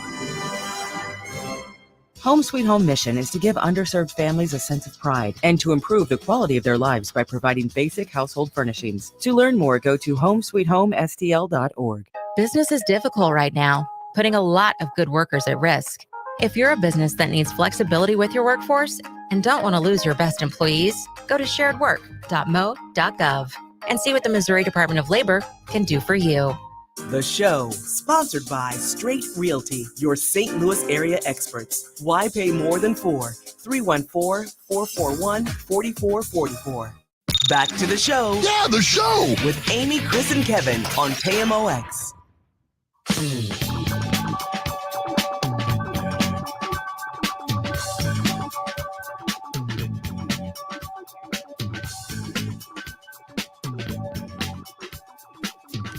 Kevin, you are so what? Excited to tell us why. I'm not excited about anything. Why we're This not going to do well with this. Well, this is bad news, I think, for Is a it? lot of our listeners and for the two of you in this in this room. I mean, okay. Well, not everybody listening, but I imagine that a lot of people listening to this show right now, Yeah. a lot of people driving down Farty or Uh-huh, Manchester or 270 or wherever they're going are probably picking their noses. Mhm. And I know you are because when I drive, what? You also do? You pick No. your nose. No, I What? look at other people. Listen, I didn't tell you this. Everybody that says they doesn't is a liar. Everybody picks their nose. Yeah. But you got to pick your time to pick your nose. That's you can't right. pick your And nose don't on the be like- highway. Don't be like scratching your brain either. Like, Yeah, be don't careful. really get Right, up there. yeah. Because Do whatever's people- going on up there is supposed to be going on up there. And you're not supposed to find out about it. right. It's a difference when there's like something at the front door and you're like trying to make sure everything's okay. Do people pick their noses on the highways because they think that no one can see That's them? correct. I don't and know what that they it's that is maybe you're just not thinking. You're not paying thinking- attention to the road. You're not really Yeah. like thinking about you it. don't realize you're surrounded by windows. And I'm looking at you. Raj I'm is, staring yeah. at you. I'm not. And I'm I watching the so road. I see you all disgusting people picking your That's so noses. gross. Here's why you shouldn't be doing it, other than Mhm. grossing me out. The reason you should not be doing it is because of a recent study by Griffith University that has shown Mhm. there may be a link between picking your nose and Alzheimer's disease and or dementia later in life. How? Here is the study. Chlamydia pneumoniae, I guess I pronounced that correctly, is a bacteria that can travel from olfactory nerve in the nose and into the brain, forcing brain cells to deposit amyloid beta and inducing Alzheimer's pathologies. Researchers say protecting the lining of your nose by not picking or plucking nasal hairs Mhm. can help lower the risk of Alzheimer's disease. By how much? I don't know. That matters. I think it does Like if matter. it's like if it helps 0.4%, I'm not worried about it. But if it's like You're hey, still gonna be 50% better chance, I'm in. You're still I'm going to be listening. picking away. I'm just saying, like, Here's- if you say it's like there's it will help you by 1% or it gives you a 1% better chance of not. It's not statistically enough to be like, I'm totally going to pay attention to every single thing I do around my nose, which is what we're saying. Now, if it's like a 20% or 30%, I'm like, I'm going to be really paying attention to this. I'm like, I don't want to get Alzheimer's. I don't want to increase the risk by however many percentages. So I guess some of it's relative. So researchers at the university demonstrate the bacteria can travel through the olfactory nerve in the nose and into the brain, and they did so in mice. So now they're in the next step of planning, which is seeing if it happens with humans. That they don't know if it's going to work exactly the same way, but there is reason to believe right now that it would translate, that the same sort of thing would happen. Here's a quote. We need to do the study in humans and confirm whether the same pathway operates in the same way. It's research that has been proposed by many people, but not yet completed. Okay. What we do know is these same bacteria are present in humans, but we haven't worked out how they get there. Okay. And it's probably because you're picking your nose with your dirty fingers. So, I mean, it could be because I've known like for years, aside from it just being gross, a good motivating factor not to pick your nose. I guess it was my mom. I don't know who said, like, you know, the mucus in your nose or the boogies in your nose, like. You did call them boogies, didn't you? We said boogers, but they're good because they block germs from getting to your head. Yeah, and so like she's like, why would you want to? Like she would tell us as kids, why would you want to get rid of that protection? So that was like annoying. But no, but it's when you're breathing in and you can feel it. So the ones that you can feel are very uncomfortable. Like when you go hiking or skiing and it's so dry and your nose is like you're like scrunching your nose and you can feel it. Yeah. Professor James St. John, which is a great name, by the way. He's the head of the Clem Jones Center for Neurobiology and Stem Cell Research. He says this. Picking your nose and plucking the hairs from your nose are not a good idea. Yeah. We don't want to damage the inside of our nose, and picking and plucking can do that. If you damage the lining of the nose, you can increase how many bacteria can go up into your brain. That's what we're saying. That's what my mom has said. That was her great, reasonable, and logical explanation to us as kids why we should not pick our nose, aside from that's gross. Well, it's gross is bad. Mm-hmm. And it should be enough to prevent you from doing it. But this added layer of maybe I'll have dementia later, or maybe I'll have Alzheimer's, I think that should do it for me. Well, I'm surprised you're not aware of the triangle of death. Oh, I know about that. You know about I that? do. No, tell me more. Oh, so it's an area on your face. Yeah. It's a shape of a triangle, right? Yeah. And you're not supposed to do anything in that area. You're not supposed to pop a zit. You're not supposed to pick your nose. So You're not supposed to pull the where's nose the hair. triangle? It's like your eyes down to your mouth, like right there. It's like that. Mm. You're not supposed to do any of those things because it can all lead to these bacterial infections getting into your brain. Quick Really? question. If you are talking to someone at a party, a fancy schmancy party, and that lady, let's say that lady has a booger. Yep. Do you tell her? Do I know her? No, you just met her. She's in a group. I might just keep over my nose. Oh no. Like a little hint. I pull her aside and I told her, and this is not a hypothetical, I did this. Is she attractive? Well, I mean, yeah. That doesn't really matter. That's not the point. The point is Do I just want her either way. Do I want her number? Oh, you know what? No. I don't want her number. No. Then then I say, hey, you got a booger. Not the group. Yeah. No. You would not. You gently like kind of tap her like shoulder and to the side and go, you know, like this, and then you gesture towards your nose. And then she'd say, no, I don't have any I cocaine. always tell people if they have a boogie. Do you say, hey, go check a mirror? Oh my do you gosh. do that? Speaking of that, no, this is a sorry. I don't know that. I mean, I've done it to a guy, like a guy friend. I mean, like, I do it to dude, everybody. you got a passenger there. You got to take care of that. Whoever you are, if I don't know you, if I do know you, I always tell you. Do you know how you make a napkin dance? You put a little boogie in it. And you know what? If you ever say that again, do we have a You know what? trash? This is the first time in my life I've ever felt the need to go Nancy Kerrigan. Why? Oh, I thought you wanted to. Why? I thought you wanted to club Amy in the knee. Why? Or- No, that would be going Tanya Harding. That would be the Jeff Galooly. No, that's Jeff Galooly. Yeah, I don't want a Galooly. I just Who's that big guy? Yeah, Sean that's something. Sean Eckhart. Sean Eckhart. That's him. He's a big weirdo. This question. Oh, So hey, my we gotta go. What? We gotta go. The music playing. Okay. Charlie well, I gotta Brennan's sing. joining us after the top of the hour news. After years of hearing the commercials on KMOX, I decided to finally make an appointment with Ophthalmology Associates. You know the doctors at Ophthalmology Associates, Dr. Greg Birdie, Dr. Ranjan Malhotra, Dr. Robert Busati, and Dr. Andy Royer. Well, I'd been hearing about dry eye, and I knew that I had dry eyes. Dr. Ranjan Malhotra told me that it's not just an irritating problem, it's actually irritating my eyes, and that it's so important to have dry eye addressed because it can actually scratch your cornea, cause greater damage, lead you to believe that your vision is getting worse. Turns out I don't need new glasses. I just need to address the dry eye situation. You should definitely check out Ophthalmology Associates. They are experts in the diagnosis and treatment of diseases of the eye. Call for an appointment today, 314-966-5000 or online at youridoc.com, 12990 Manchester Road, just a half-mile west of 270 eastbound on Manchester. Ophthalmology Associates. youridoc.com. Hey guys, Glover here for Zero Res. So November is upon us, which means it is time for the holidays. Time for getting together with family. And if you are hosting this year, of course, you want your house to present as beautiful and clean and welcoming. Get Zero Res in to do their platinum rated Zero Res carpet cleaning.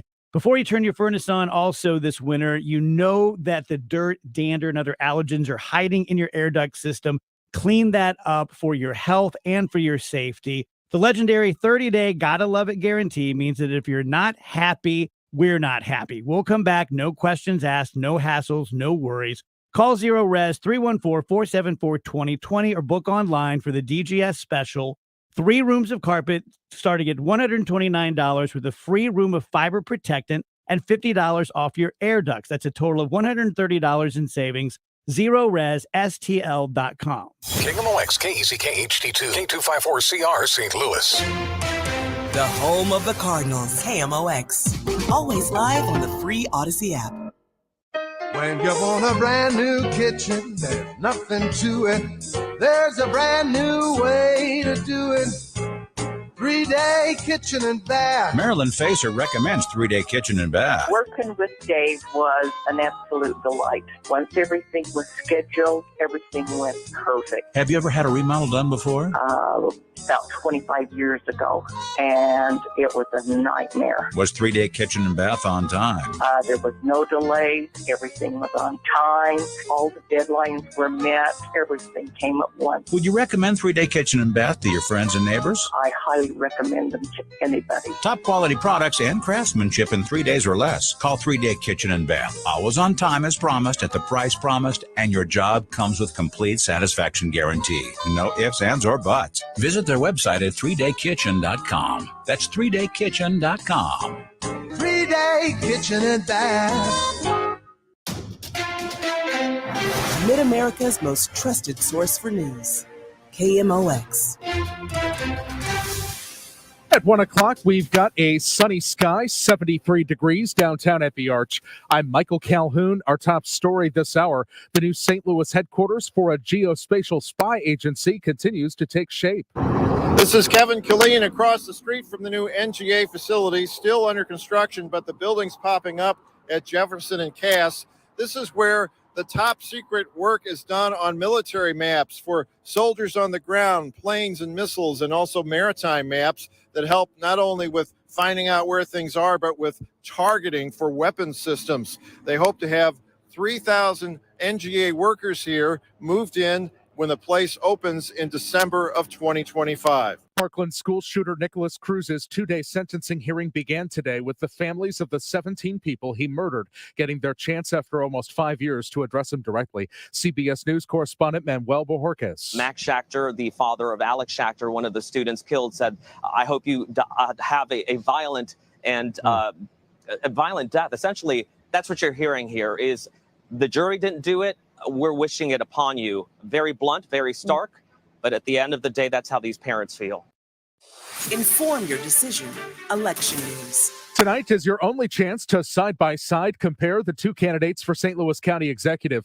KMOX will broadcast the County Executive debate live tonight at 7. Moderator Andy Banker of Channel 11 was asked how he'll handle fact-checking. Oh, well, you have to sort of do it on the fly, and you have to know the issues before. I mean, you have to do your homework. And it's hard. He says the most objective approach may be to just allow rebuttal and let the other candidate do the challenge. St. Louis County Executive debate with Sam Page and Mark Mantovani tonight at 7 on KMOX. U.S. employers kept the help wanted signs up last month, revealing the labor market is not cooling as fast as the Federal Reserve was anticipating. CBS News business reporter Jason Brooks. The Labor Department reports that after a decline in August, job openings rose by 500,000 in September to 10.7 million, when economists were expecting that number to fall below 10 million. Job growth has remained steady in 2022 in spite of rising recession worries, with the economy adding an average of 420,000 jobs per month this year. And while down from the more than 500,000 jobs averaged each month in 2021, 2022 job growth has more than doubled the pre-pandemic average from 2014 to 2019. No big treats from the Halloween night Powerball drawing, as none of the tickets sold matched all 6 numbers. The lack of a winner means the next drawing tomorrow night will be for a massive $1.2 billion jackpot. The First Mid Bank and Trust business desk, the shot developed in Chesterfield, is still popular. Even as the pandemic winds down, Pfizer is seeing stronger than expected demand for its COVID vaccine. Sales of the shot in the third quarter beat forecasts, and the company is raising its earnings and sales outlook for the fourth quarter. Larry Kofsky, Bloomberg Radio. The Dow from Stifel's down 63 points to 32,668. Traffic-wise, we've got a crash on 70 east past Shreve. The 2 left lanes are closed. To stall 44 west past I-270. That's on the right shoulder. Sunshine in control this afternoon, and it's quite nice. Temperatures running a good 10 degrees above average, 72 for the high today. Tonight, clear skies, 60s for evening plans, a chilly 45 for the overnight low. Wednesday, sunny and 75. Thursday, sunny and 75. Friday, partly sunny, maybe a sprinkle, but basically a dry day on Friday. 75 again, a much better chance for rain showers Friday night and much of the day on Saturday. I'm meteorologist Dave Murray for the Voice of St. Louis, KMOX. 70 in Florissant, 73 St. Peter, 73 downtown at the Arch. I'm Michael Calhoun, KMOX News. Sponsored by Pfizer and BioNTech. Charging a cell phone can be like getting a booster shot. A booster is given to enhance or restore protection after a primary series vaccination, which wanes over time. Schedule an appointment when you are eligible. Sponsored by Pfizer and BioNTech. The show, sponsored by Straight Realty, your St. Louis area experts. Why pay more than 4? 314-441-4444.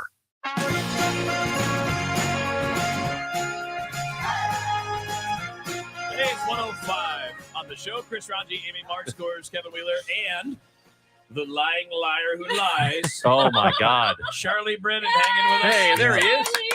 Hi, Charlie. It's great, I think, to be here. You sure I'm about driving through Florissant. I just came back from Old Town Donuts, one of the top sponsors, and I'm hearing Charlie lied. Yes. He lied. I, on the other hand, told the truth. So did Debbie.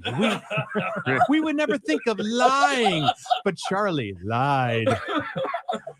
Folks, you can always get on the rewind on the KMOX app. You remember that conversation, though, right? You were I sure leaving did. Boston and came here to St. Louis, and they asked you what you made. Well, I was making $12,500 a year, and I thought that my perceived value would be pretty low because they're thinking about putting someone on a 50,000 red hot watt station, considered one of the top 5 stations in the country.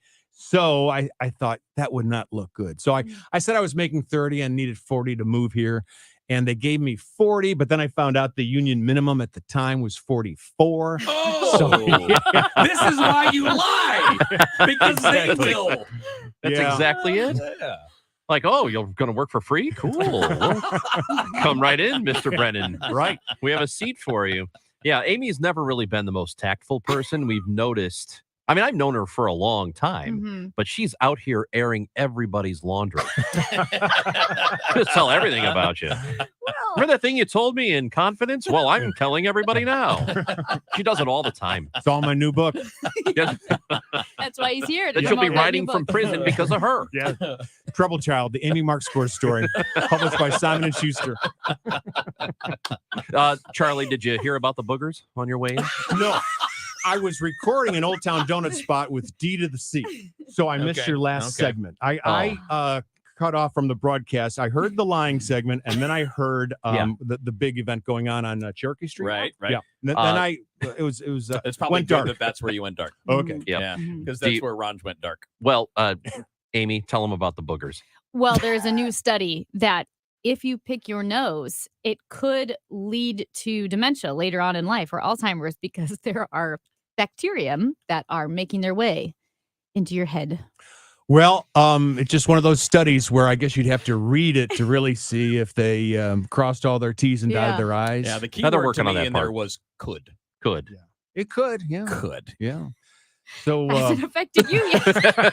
Oh man! well, look, Andy's just firing they're away. really busting out all of his secrets. the next time you're at a stoplight in St. Louis, you can look over and often you see a guy doing just that.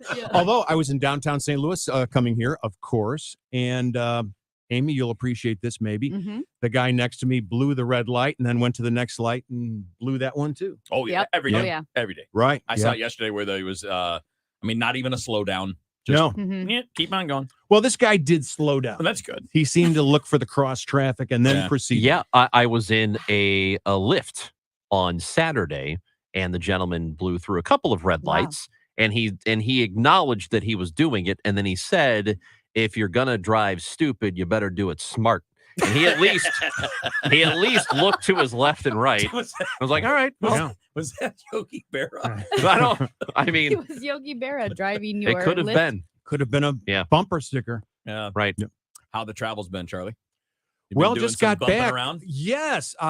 In fact, I brought you some chocolate from Ooh. Frankfurt. There's Wow. really good Look at for that. everybody. Oh, Pass That's that around. wonderful. much. Oh, I love chocolate from Frankfurt. Well, Alpenduck. I hope it's German chocolate. I can't read German, Well, it so says, let's who see knows? here. I don't know Well, where it's he from. only speaks French. No, I so- speak French. I read all of them. Of course you do. Oh, how's your Korean these days? No, Yeah, none yeah. of those. Just the European ones. Oh, Yep. well, good for Everything you. else with a different language, I'm out.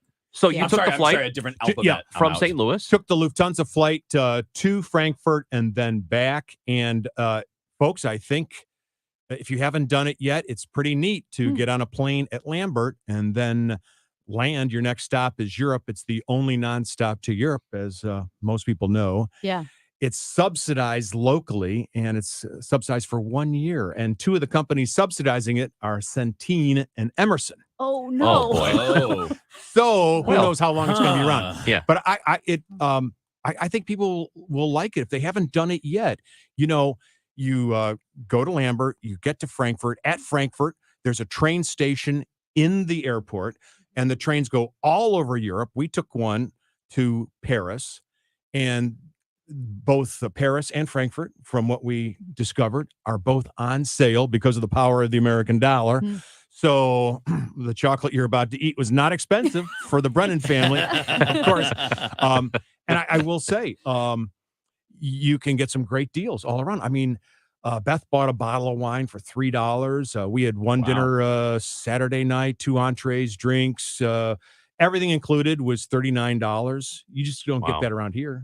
Okay, you said that Lufthansa flight is subsidized for 1 year. Why in my head did I think it was like 5 years that there was the deal? So it's subsidized for 1 year, and then they can stay or You boogie? might be right. It Okay. is more than 1 year. No. I thought it was 1 year. No, I would go with you. Well, we'll have to double check that. But who knows? I mean, the flight we were on was pretty much packed. So it's quite possible that it's popular and it's going to be here for a long time. And who knows? Maybe Michael Calhoun has this because he follows this pretty carefully. Maybe there's going to be another flight to London or Barcelona or something. I don't know. How long is the flight from here? 9 hours. Okay. Yeah. How was the Lufthansa? It's 2 years, by the way. 2 years. Okay. 2 years. Yep. Okay. How was the Lufthansa experience? as far as the flight attendants, the gates, all of that? Very good. They fly to here and from here Wednesdays, Fridays, and Sundays. And actually, the flight attendants are still here because the flight attendants on Sunday spend 2.5 days here. Oh. So they said they were going to be going to the zoo and the Arch and doing some other things while in town. But I thought it was a very good experience. It's an A330, which is a pretty good sized plane, A330 300. And it's not a real new plane, but it's good enough. And I would say that it's kind of interesting coming back because you often don't go through customs at Lambert, right? But in this case, they right. do. Usually because you're doing that in Newark or wherever you're going from. This is really goofy, but did they have to turn the lights back on that section with the customs? Because they didn't have any international flights. Well, I think there's like Puerto Vallarta and Oh, maybe is there- Jamaica. Okay. So the Border Patrol is ready, or whatever they call it, customs. So they're in town. I saw some of the agents there. And what we did, and I never thought we would ever do this, but because we had heard in the summertime that there's problems with baggage, we didn't check our luggage. Mhm. We carried on for our trip to... How long were you gone? Interesting. About 10 days. I Those know. are big carry-ons. Yeah. Or you wear Well, small clothes. Charlie's used to traveling with a lot of baggage. Oh, like I can see that for me because what I'm going to bring is like 2 pairs of shorts and 4 t-shirts and I'm good for 10 days. Well, you could do that, and we did it. We never thought it was possible, but here's, I think, the key. You take your ordinary size baggage. Here, we're the smaller one. They have now these, I guess, carry-on luggage, Right. and a duffel bag. Oh, because you can do both. And Yeah, you yeah. just stuff everything in there. And then we did do laundry in Paris one day. Oh, there you go. Yeah. How did you do laundry? In the Oh, sink or at a laundromat? No. Rick Steves, the travel expert, recommends sink. But, it's in a sink. People spit their toothpaste in there and everything. So. Dude, hey, he's just like Oh us. my God, I know. He's another like one. Amy and I. Well, you got to think about these things. I got another We one. think about it all the time. Kevin thinks we're crazy. You're nuts because you know what else is in sinks? Soap. Well, that's Well, true. That That's true. cleans things. You're the reasonable one, I suppose, Kevin. Yeah. But we went to a laundromat, and Paris is full of them, and we just spent an hour. Oh. Nice. Cleaning clothes. On the Champs-Elysees? No, monsieur, it was not there. Okay. It was in the 9th That'd be arrondissement. nice. Oh, okay. All right. All right. Did you? Yeah, the next to the neighborhoods. Hermes store. No.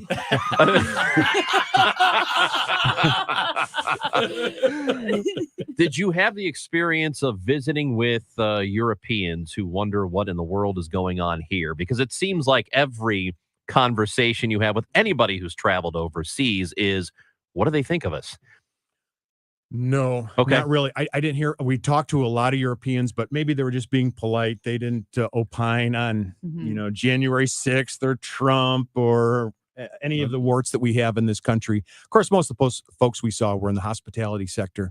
Yeah. So that's They The all last thing I'm going to say is, hey, I mean, look- welcome to Paris, and what's wrong with you? Let's be honest. They all have their own things. Yeah, of that's course. true too. They That's all true. have their Yeah. own things going on right now. I mean, France has got the far right movement with Marine Le Pen, and then obviously, I don't know what's going on in the UK. They're not doing the breaks. they're not doing the beheadings over there anymore, are they? They're finished with that, right? In France? No more guillotine. No. I think the last one was in the 70s, though. What? 1970s. For real? In France? For real. It Oh, was like like that's their death 71 penalty, right, or right, 79. Yeah. right. Was the last beheading. Wow, that's really something.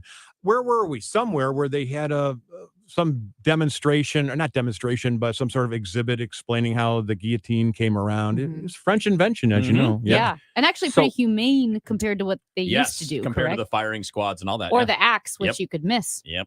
So you went to a French art museum. Did you bring soup? We Or couldn't- oatmeal or we anything. couldn't do it because we had glued our hands to the wall. You do the soup Soup first. You gotta do that first, Charlie. Yeah. Then the glue. Such an inexperienced traveler. I will say, you get to Paris and there are a zillion different museums. And we were told you go to the Louvre on Friday night because it's less crowded. But it was, by our standards, so crowded. Yeah. I can't even imagine what more crowded would have been. It's a little bit difficult to kind of get in because it's kind of like a mass of humanity and Yeah. they're all jumping on top of each other. I was kind of surprised about that. But Frankfurt is kind of interesting. They're a business capital, Mhm. but they didn't want that reputation forever. So they built 38 museums. And there's like a museum for everything there, and the lines are not long. And you can find a lot of interesting things in Frankfurt. You don't even think about that as a place to vacation. No. But the one thing I noticed is there are like pop-up wine bars and pop-up beer areas, beer halls everywhere, outdoors. So the first day we got there, we get to the train station. There's this, bunch of tents and people drinking beer near the train station in Frankfurt. And then later that night, there's people hanging out outside, lots of them drinking wine. And then later, maybe the next day or the day after that, we're walking down the river, more outdoor beer. It's very kind of festive, kind of like what the Rockwell beer thing that we have here in Francis Park, I think. That's the new one, right? Yeah, beer Yep. garden, right. Yep. There's just a ton of that in Frankfurt, which, is so simple to kind of enliven your neighborhood or your area by just gathering people and boozing it up. That's what we like to do around here. Booze will do it. Oh, look, I found it on the chocolate. Hergestellt in Österreich. That means made in Austria. Oh, it's Austrian chocolate. They're known for their chocolate. Well, yes. I'm no Very longer good. interested. I thought this was German. Then I will take it because You can Austrian re-gift chocolate it is if awesome. you'd like, Chris. Yeah. He's going to be out there like today. Hey, anybody got to do a trick or treat? Missed it out last night. Charlie Brennan hanging with us in studio. You going to hang out for a little bit? If you've got the time. We have yeah. the time. I was going to say you got the beer, but that's got a joke from 2 the minutes ago, and I donuts. missed it. Oh, You he did brought the miss it. donuts, though. We're going to hang out with Charlie a little bit more next up on the show. This is Carol Daniel. Tomorrow morning on Total Information AM, will we see a triple-demic this year? The flu, RSV, and COVID? Dr. Alexander Garza joins us. Plus, our look at the midterm election issues and the people continues with Marie Franklin. She wants to be the next mayor of East St. Louis. That's tomorrow morning on KMOX. To understand what makes Diamonds Direct different, you have to know our history. It goes back 70 years to a renowned diamond cutter overseas. From there came years of diamond cutting, manufacturing, and wholesaling, supplying exquisite fine diamonds to top high-end jewelers. Eventually, those same wholesalers began selling direct to you, and that started a revolution. Today, we are a global diamond powerhouse with hundreds of thousands of customers and an impeccable reputation. But our core values remain the same as always. Our diamonds are the highest quality cut by the best craftsmen. Our prices are the most compelling. Our selection is staggering, and our warranties and guarantees are unbeatable. And our entire team's only goal is to help you find the diamond of your dreams. So as the story unfolds and the revolution continues, we invite you into our home to enjoy a jewelry shopping experience unlike any other. Born in craftsmanship, rooted in quality, and thriving in passion.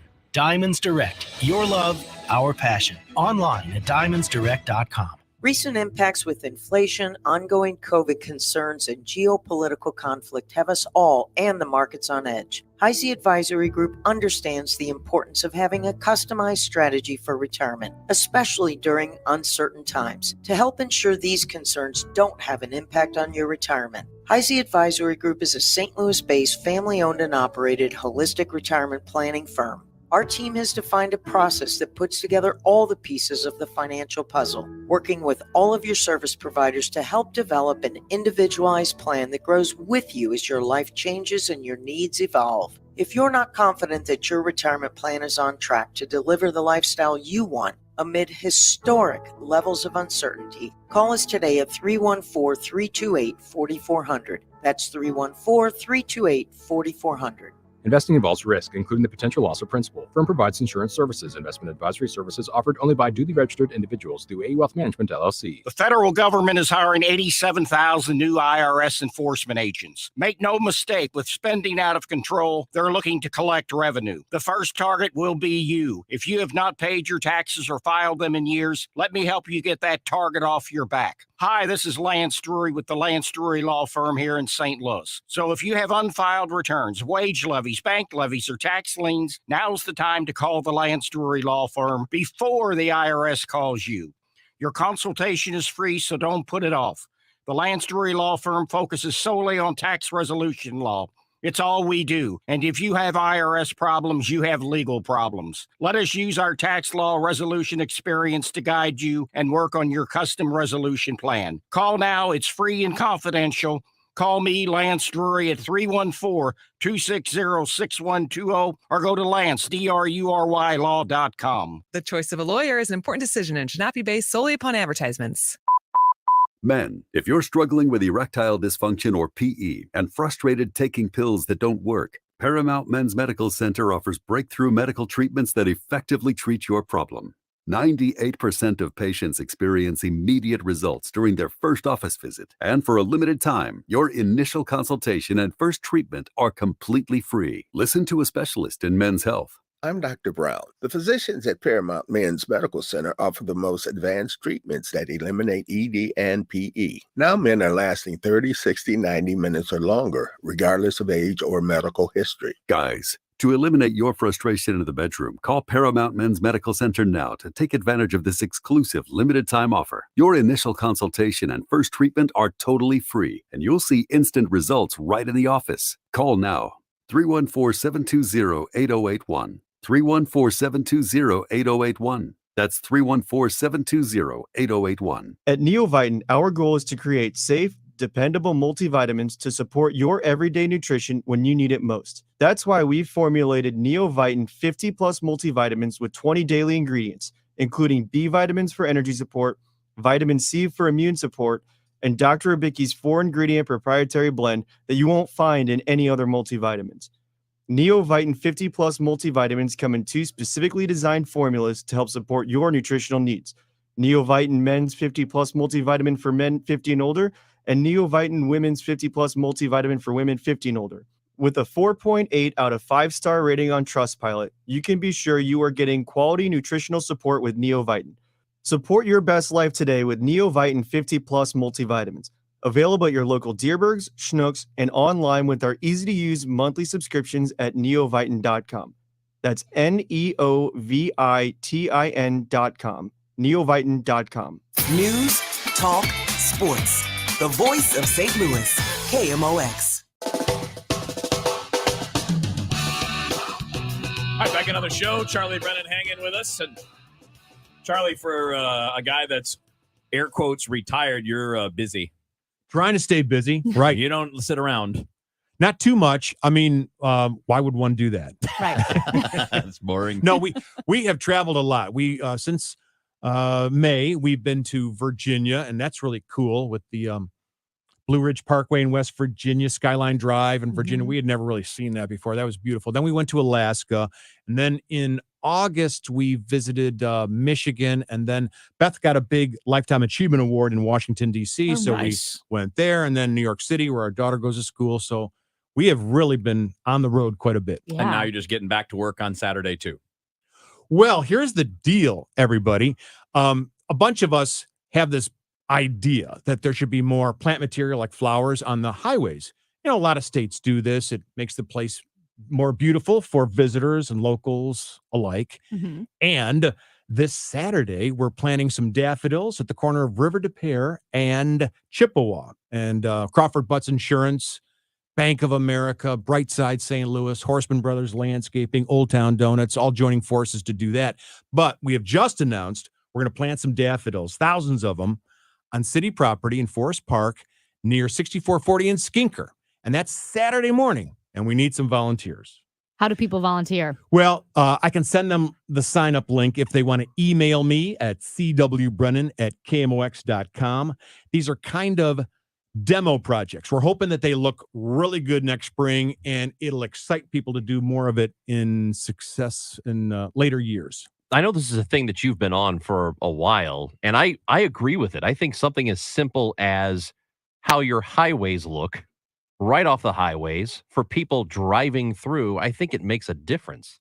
I think so, too. Illinois does a pretty good job.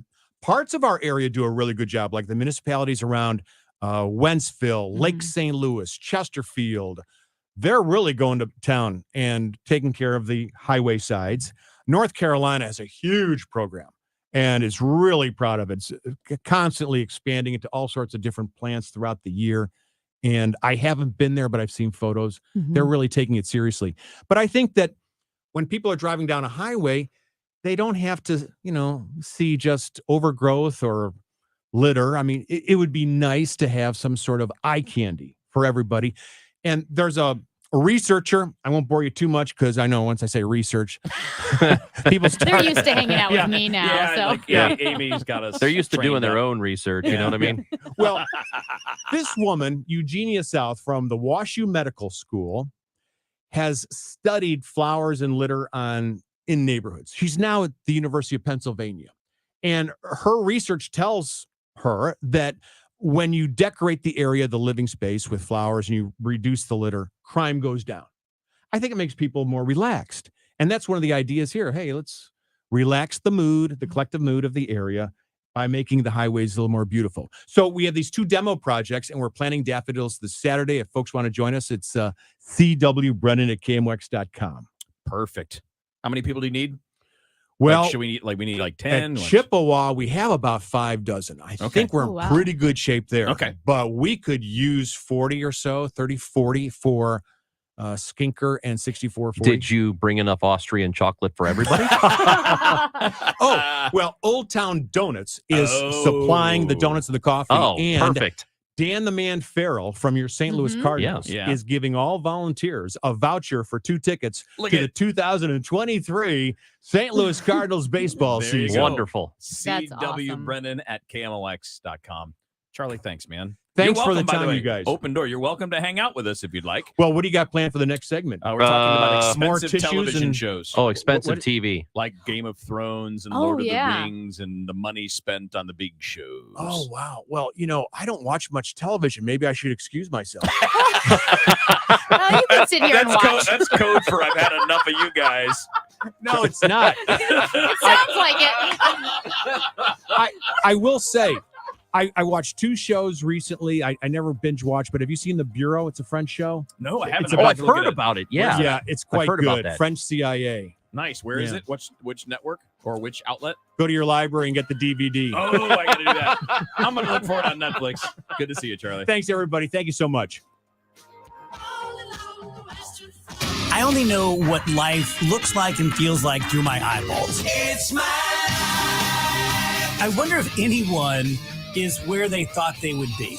I'm not where I thought I would be even 20 years ago, 30 years ago. Life changes so much. Yeah, hey, make your plans, do what you want to do, whether it's marriage or kids or your job or your health. Discover the life of Dave Glover. I'm surprised at how surprising life is. Weekday afternoons beginning at 2, only on KMOX. KMOX News Time is 1:28. Donate your car, get a tax receipt, and tickets to the St. Louis Aquarium at mersgoodwill.org. In this market, you'll find Fisher Investments is different than other money managers. Different how? Aren't we all just looking for the hottest stocks? Nope. We use diversified strategies to position our clients' portfolios for their long-term goals. You don't just provide cookie cutter portfolios? No. We tailor our clients' portfolios to their goals and needs. But you still sell investments that generate high commissions for you, right? No, we don't sell commission-based products. We're a fiduciary, the highest standard of care for a financial advisor. It means we're obligated to act in our client's best interest. So when do you make more money? Only when your clients make more money? Yep, we have one transparent management fee structured so we do better when our clients do better. Sounds like you really look out for your clients. We do, because our priority is helping them achieve a comfortable retirement. That might be why most of our clients come from other money managers. Visit FisherInvestments.com to find out why investors like you switch to us. Fisher Investments, clearly different money management. Investments in securities involve the risk of loss. Hi, everyone. This is Charlie Brennan with a quick reminder to schedule that eye exam. Routine eye exams not only diagnose vision changes, but can detect systemic disease. Indeed, our eyes are a window into our health. Conditions like diabetes, hypertension, autoimmune disorders, high cholesterol, thyroid disease, cancer, and some tumors can be detected early when they're more treatable through a regular comprehensive eye exam. Early detection and treatment can often prevent permanent damage and prolong and enhance your life. I recommend you call the doctor's doctors, Greg Birdie, Ranjan Malhotra, Robert Brusati, and Andrew Royer, 314-966-5000, or online, yourEyeDoc.com. I've been a patient of theirs for more than 20 years, and by the way, most annual eye exams are covered by your insurance. In Sullivan, St. Peters, and their main headquarters, 270 in Manchester, 314-966-5000, and yourEyeDoc.com. With 131, it's sunny and 71 degrees downtown at the Arch. In a KMOX follow-up to fentanyl overdose deaths plaguing Jefferson County, Sheriff Dave Marshak says hard drugs are coming from St. Louis City. Honestly, it's nothing new. Historically, most of the drug activity circulates from the St. Louis metropolitan area. Marshak says drug investigations are not a priority, it appears to him, in the city of St. Louis, and to that he says it's killing our community. Hundreds of protesters have taken to the streets of downtown Jackson, Mississippi. They demanded the state and federal officials do more to address the city's longstanding water crisis. This didn't just start, did it? A few weeks ago, or a few months ago, or even a few years ago. This is a crisis that's been years and years in the making. State leaders have been accused of purposely underfunding the water system in the capital city of 180,000, which is predominantly black. Brazilian truckers supportive of President Bolsonaro have blocked hundreds of roads to protest his election loss. The former president, Luis da Silva, many of the truckers have said they won't acknowledge Bolsonaro's defeat in Sunday's election. We've got a crash that's been cleared on 70 East past Shreve, a stall on 44 West past I-270 on the right shoulder. Another stall 270 West past Lilac has the right lane closed. And Dave Murray's forecast, lots of sun today with a high 72. Clear sky tonight, low 45. Tomorrow, plenty of sunshine with a high of 75. It's 71 degrees at the moment downtown at the Arch. I'm Michael Calhoun, KMOX News. The holidays are upon us. Call Zero Res now before the rush. Get 3 rooms Zero Res clean starting at just $129 and get a free room of fiber protectant for an $80 savings plus $50 off your air ducts. Call 314-474-2020 or book online at ZeroResSTL.com. Driven by the Bomarito Automotive Group, the voice of St. Louis, KMOX. CertaPro painters have powers beyond those of ordinary painters. The power of timeliness. We show up when we say we will. On time and fully caffeinated. The power of transformation. Also known as making your house look so good, your neighbors will be jealous. The power of certainty. That's your local CertaPro painters. The power of pro. Get your project started at CertaPro.com. Each CertaPro painter's business is independently owned and operated. Your home of the Cardinals. Arenado swings and hits it deep to left field. That ball is out of here. The Billikens. Jumper. Yes! Billikens win! The Chiefs. Touchdown! Kansas City! We are America's sports voice, KMOX.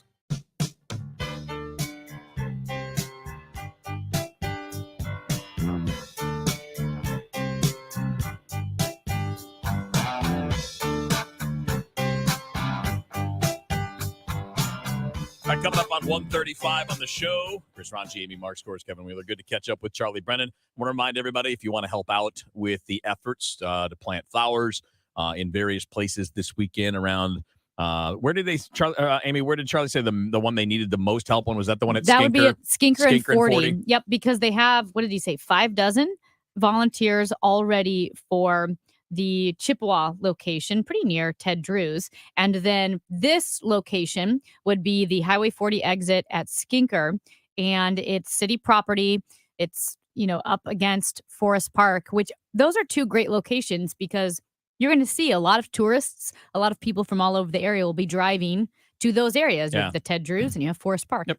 Again, CWBrennan@KMOX.com. If you'd like to volunteer, there will be donuts from Old Town Donuts.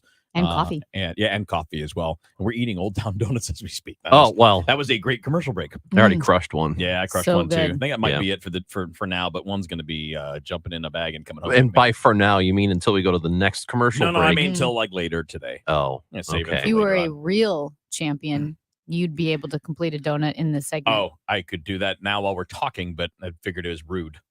Well, an old friend of ours, he used to tell the story on the air all the time, so I'm going to go ahead and tell it again. Our old friend Randy Carricker, Yep. he had a time in his life where he ate a lot, and he tells this story about how he was working at KMOX and he bought 2 boxes of donuts at Krispy Kreme. Yep. Oh, those And go down easy too. By the time he got to the station, he was down to half of 1 box. Oh no! Yeah. Like, wait, Yes. left, remaining, remaining. was half That's of correct. a box. Yeah, Yeah. they go down. I don't think Which they go down is that easy. It's so, what an awesome story. I'm guessing, are there a dozen in a box? Yes. Well, yeah, I mean, yeah. So it's like those boxes So are. he ate 18 donuts. it's pretty impressive. Amy But again, doing the math. That a girl. again, The Krispy Kreme donuts are very. Go away, Kevin. You want to know what our show prep? Here's a little inside baseball for you guys. Our show prep is 50% me saying, "Are you mad?" to No. Kevin, and the other Yeah. 50% is me saying, Actually, "Go away, Kevin." Actually, the beginning of the was more raunchy. Yeah, the beginning of the day is more Amy like, "Hey guys, what if we do this?" And then Kevin going, "Why would we do that?" I could I don't not get it. be- Like, why? Hey, why no, is this a? I- Why is I'm this not a thing? saying it's a bad idea. I just don't get the point. that could not be more accurate. Why would we do that? What's our angle? What's the point? And then, what are we gonna just well, talk about it? And then the typical response, no matter what anybody throws out for Ron, is sure, let's do it. Yeah. Sure, let's That's do still it. like, yeah, I don't care. Hands go up. Sure, Yeah, let's do it. let's go. And then What- Amy's like, hey, by the way, I got 7 more things I didn't get to yet. There's a tab open here, and a tab open here, and a tab open here. And I didn't put this on the rundown last night, but I thought of it just now on the way in. So like we are weird.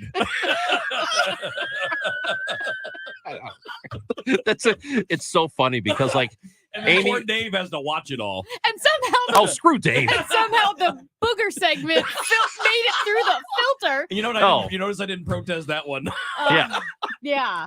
I picked the best segments. Oh, you pick them up. You guys like the But books. you're right, though. Like, I'll bring up something that has to do with the Supreme I'm Court. And Kevin's confused. like, Why do we are wanna doing do it? that? What's the point? We're going to talk about You're it. boring. And then I'm just like, I don't care, just whatever. And then Ron's just like, what about? put it on the thing. There's a segment on boogers. Kevin's like, I'm in. Let's go.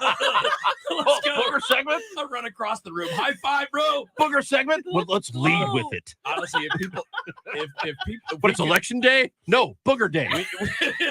we could actually do pay-per-view for the pre-show meeting. It would be hilarious. And you know what? If we do pay-per-view for the pre-show meeting, unfortunately, the newsroom has an unwanted subscription. To Oh my it. God, do I'm they so ever? sorry.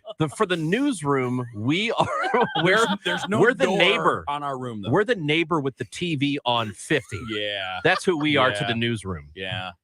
There's no door, and I mean, And we went like, on vacation. I'm Like we went on su- vacation. The TV's on 50. They Yeah. have no way to get in and turn The it dog's down. And, barking. like, Amy and Ron, you guys are kind of like, to me, like volume-wise, you're pretty normal. Yeah. Pretty normal. Amy's I'm obviously super loud.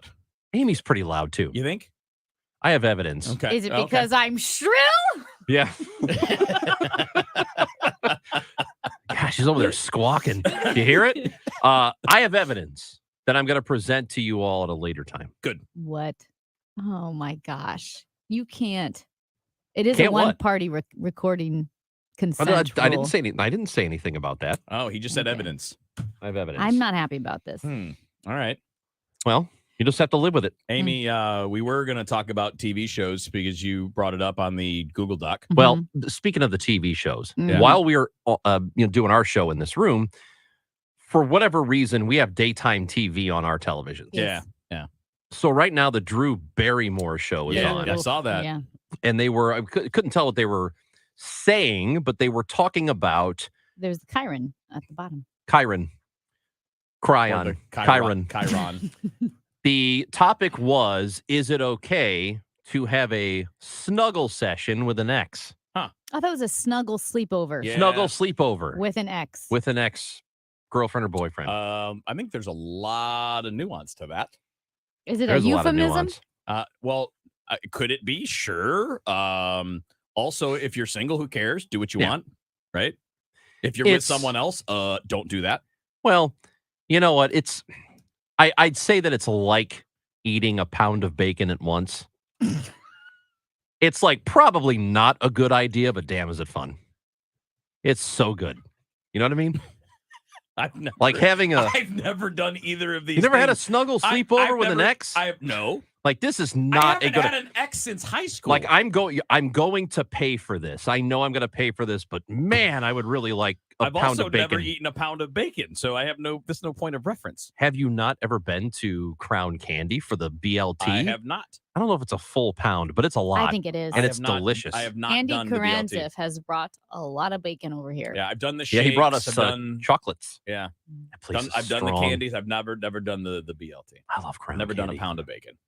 You ever done the milkshake thing? What's that?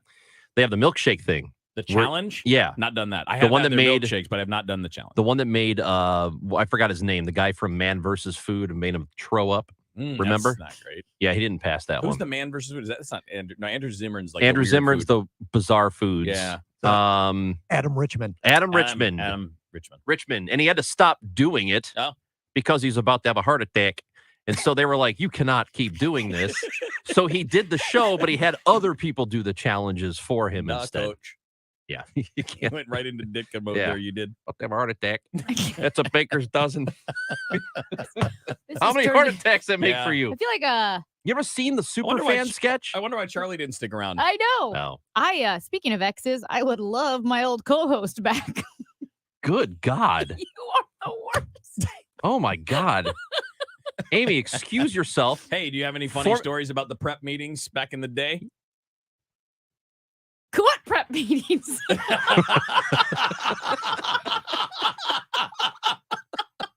Are you suggesting that you just showed up?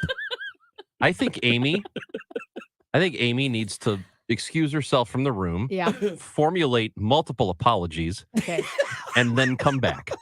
For what? She needs to apologize to Charlie. Oh, to Charlie, She needs to maybe. apologize to me for what she just said. What? And to you. Not to me. Yeah. I didn't say anything I about think she Kevin. said Yeah, it you was said it terrible. with my old co-host Yeah, back. but she was looking I was looking at you. Yeah, okay, well, you need to think about an apology. Mhm. This is called workplace environment. We're talking about a workplace environment, and we should create a good one. And right now, I feel disrespected by you. What if the level of respect you deserve feels like disrespect? Because maybe that's where you're at. Well, that's victim blaming is what you're doing.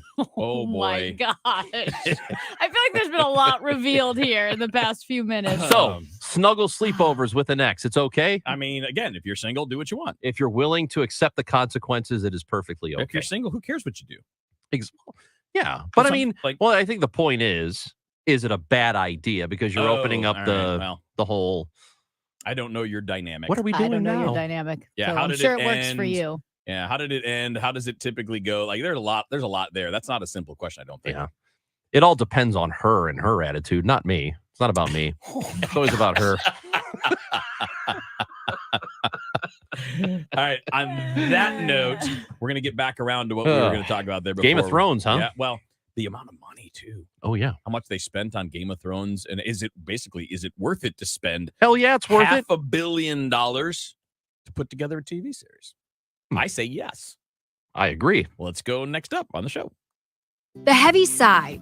It's usually a sign of being overwhelmed, as if to say, I can't believe this is happening. Steve All at the All Financial Group has seen those feelings from the people who walk through his doors. If you feel overwhelmed about planning for retirement, call 636-230-8824 and get more details online at yourmoneymattersstl.com. Investment advisory services offered through All Financial Group, LLC, a registered investment advisor. Insurance and annuity products offered through Stephen All, Missouri license 8039738. Paid for by Blaine for Congress. I'm Blaine Luetkemeyer, and I approve this message. We've seen some price increases. Some folks have raised worries that this could be a sign of persistent inflation, but that's not our view. Reality is, inflation is now at a 40-year high, costing the typical family over $700 more every month just to stay even. That's the Biden extremist tax you pay every day. You pay it at the gas pump because of the extremist war against American energy, shutting down pipelines and using red tape to stop new development. You pay it in the devastation in your retirement account. You pay it in the border crisis and out-of-control crime wave. And now, they've driven America into a recession. Our most powerful weapon to stop them is our vote. It's in our hands to stop the damage they're doing to our families and America. November 8th.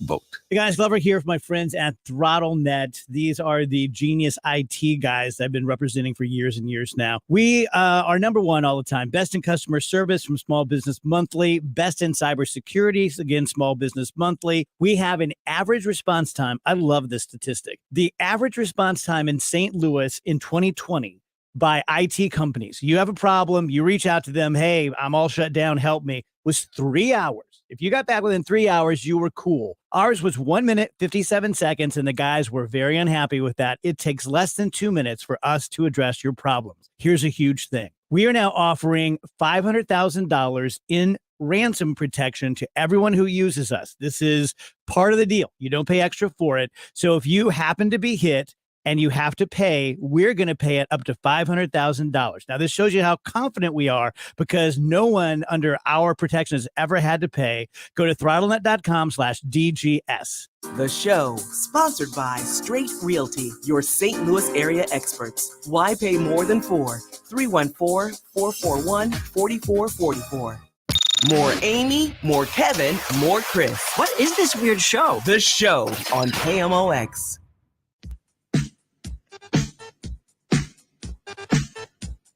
Much back on the show. Amy, Chris, and Kevin hanging out here. We're talking about money. $500 million spent on the first season of The Rings of Power. $200 million spent on the first season of The House of the Dragon.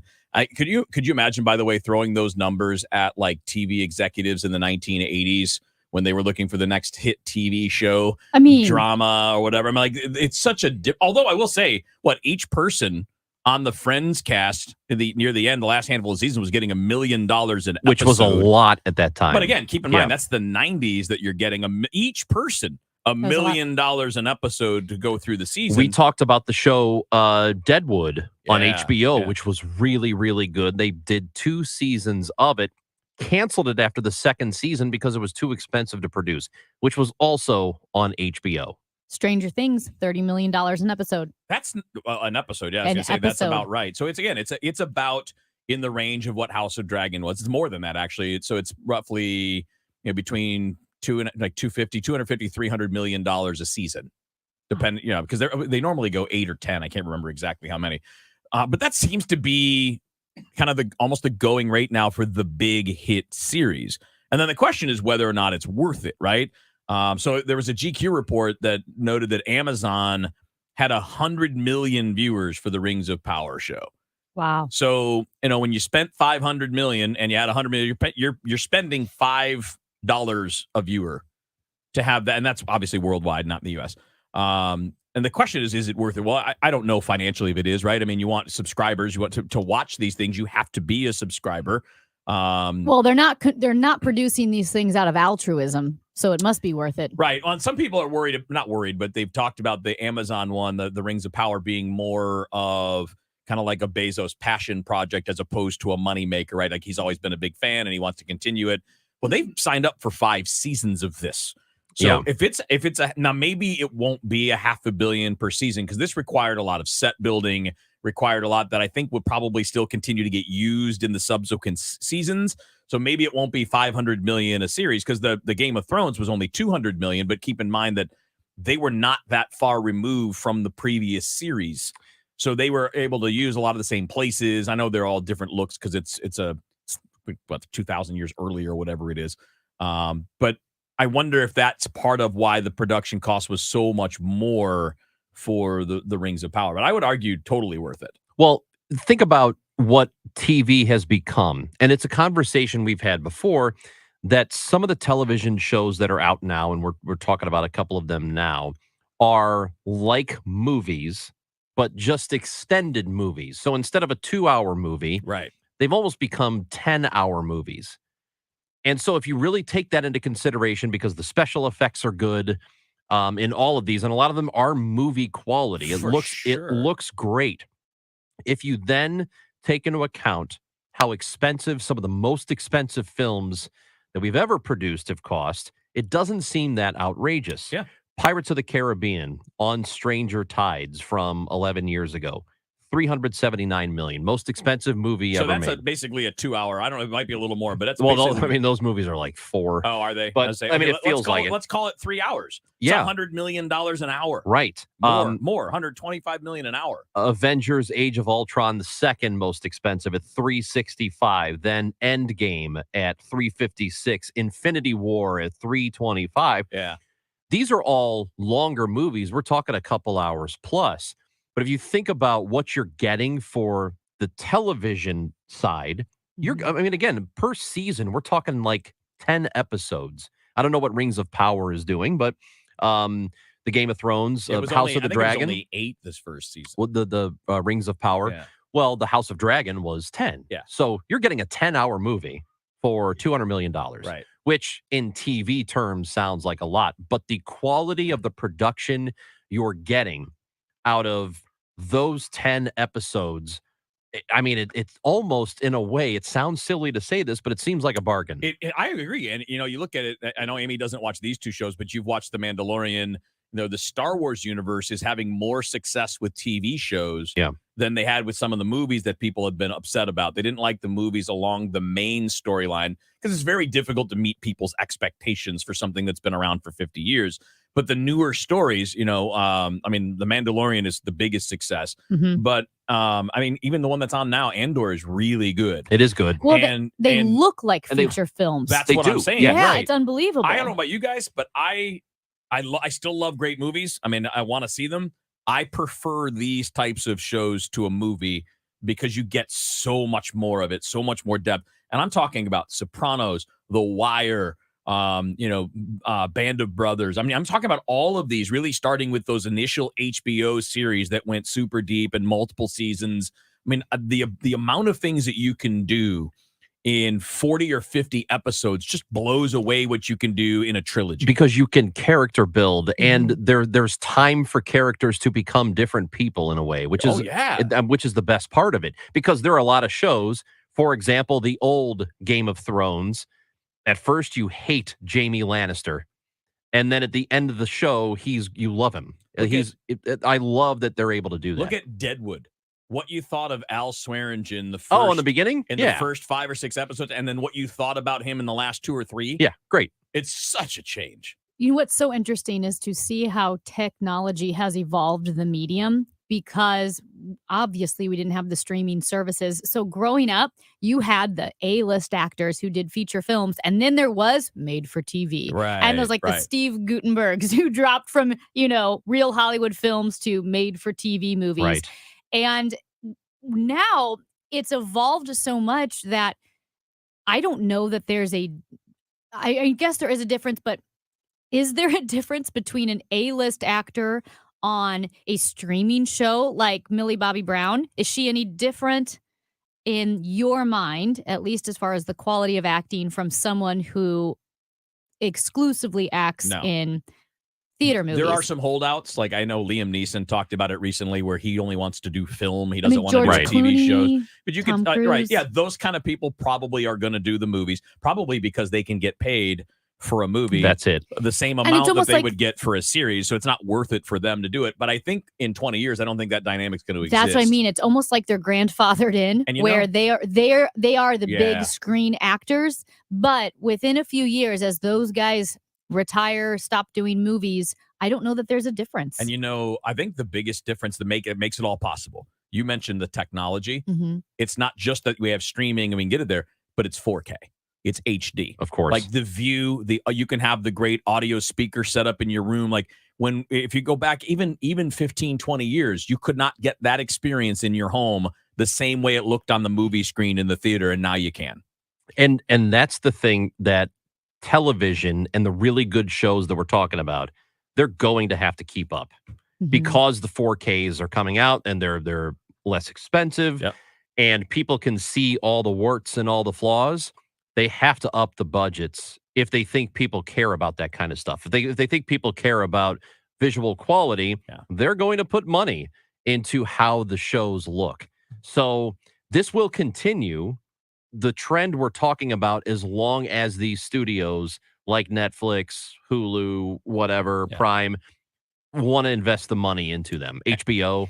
And the movie industry is going to have to keep its game up, because people are not just going to go see a movie. You better put put stuff out that's fantastic, because your competition is great. And network television, so often we feel like, okay, the shows are the same. There's some type of situational, well, not necessarily comedy, but even drama. It's the family type dynamic that you're seeing with This Is Us or Modern Family, or it's the cop show, the law enforcement show. Oh, the procedurals. Yes, the procedurals, because they have to deal within what's budget friendly for them, what they can make seem high quality, whereas streaming is dealing with the budget of major movie theaters.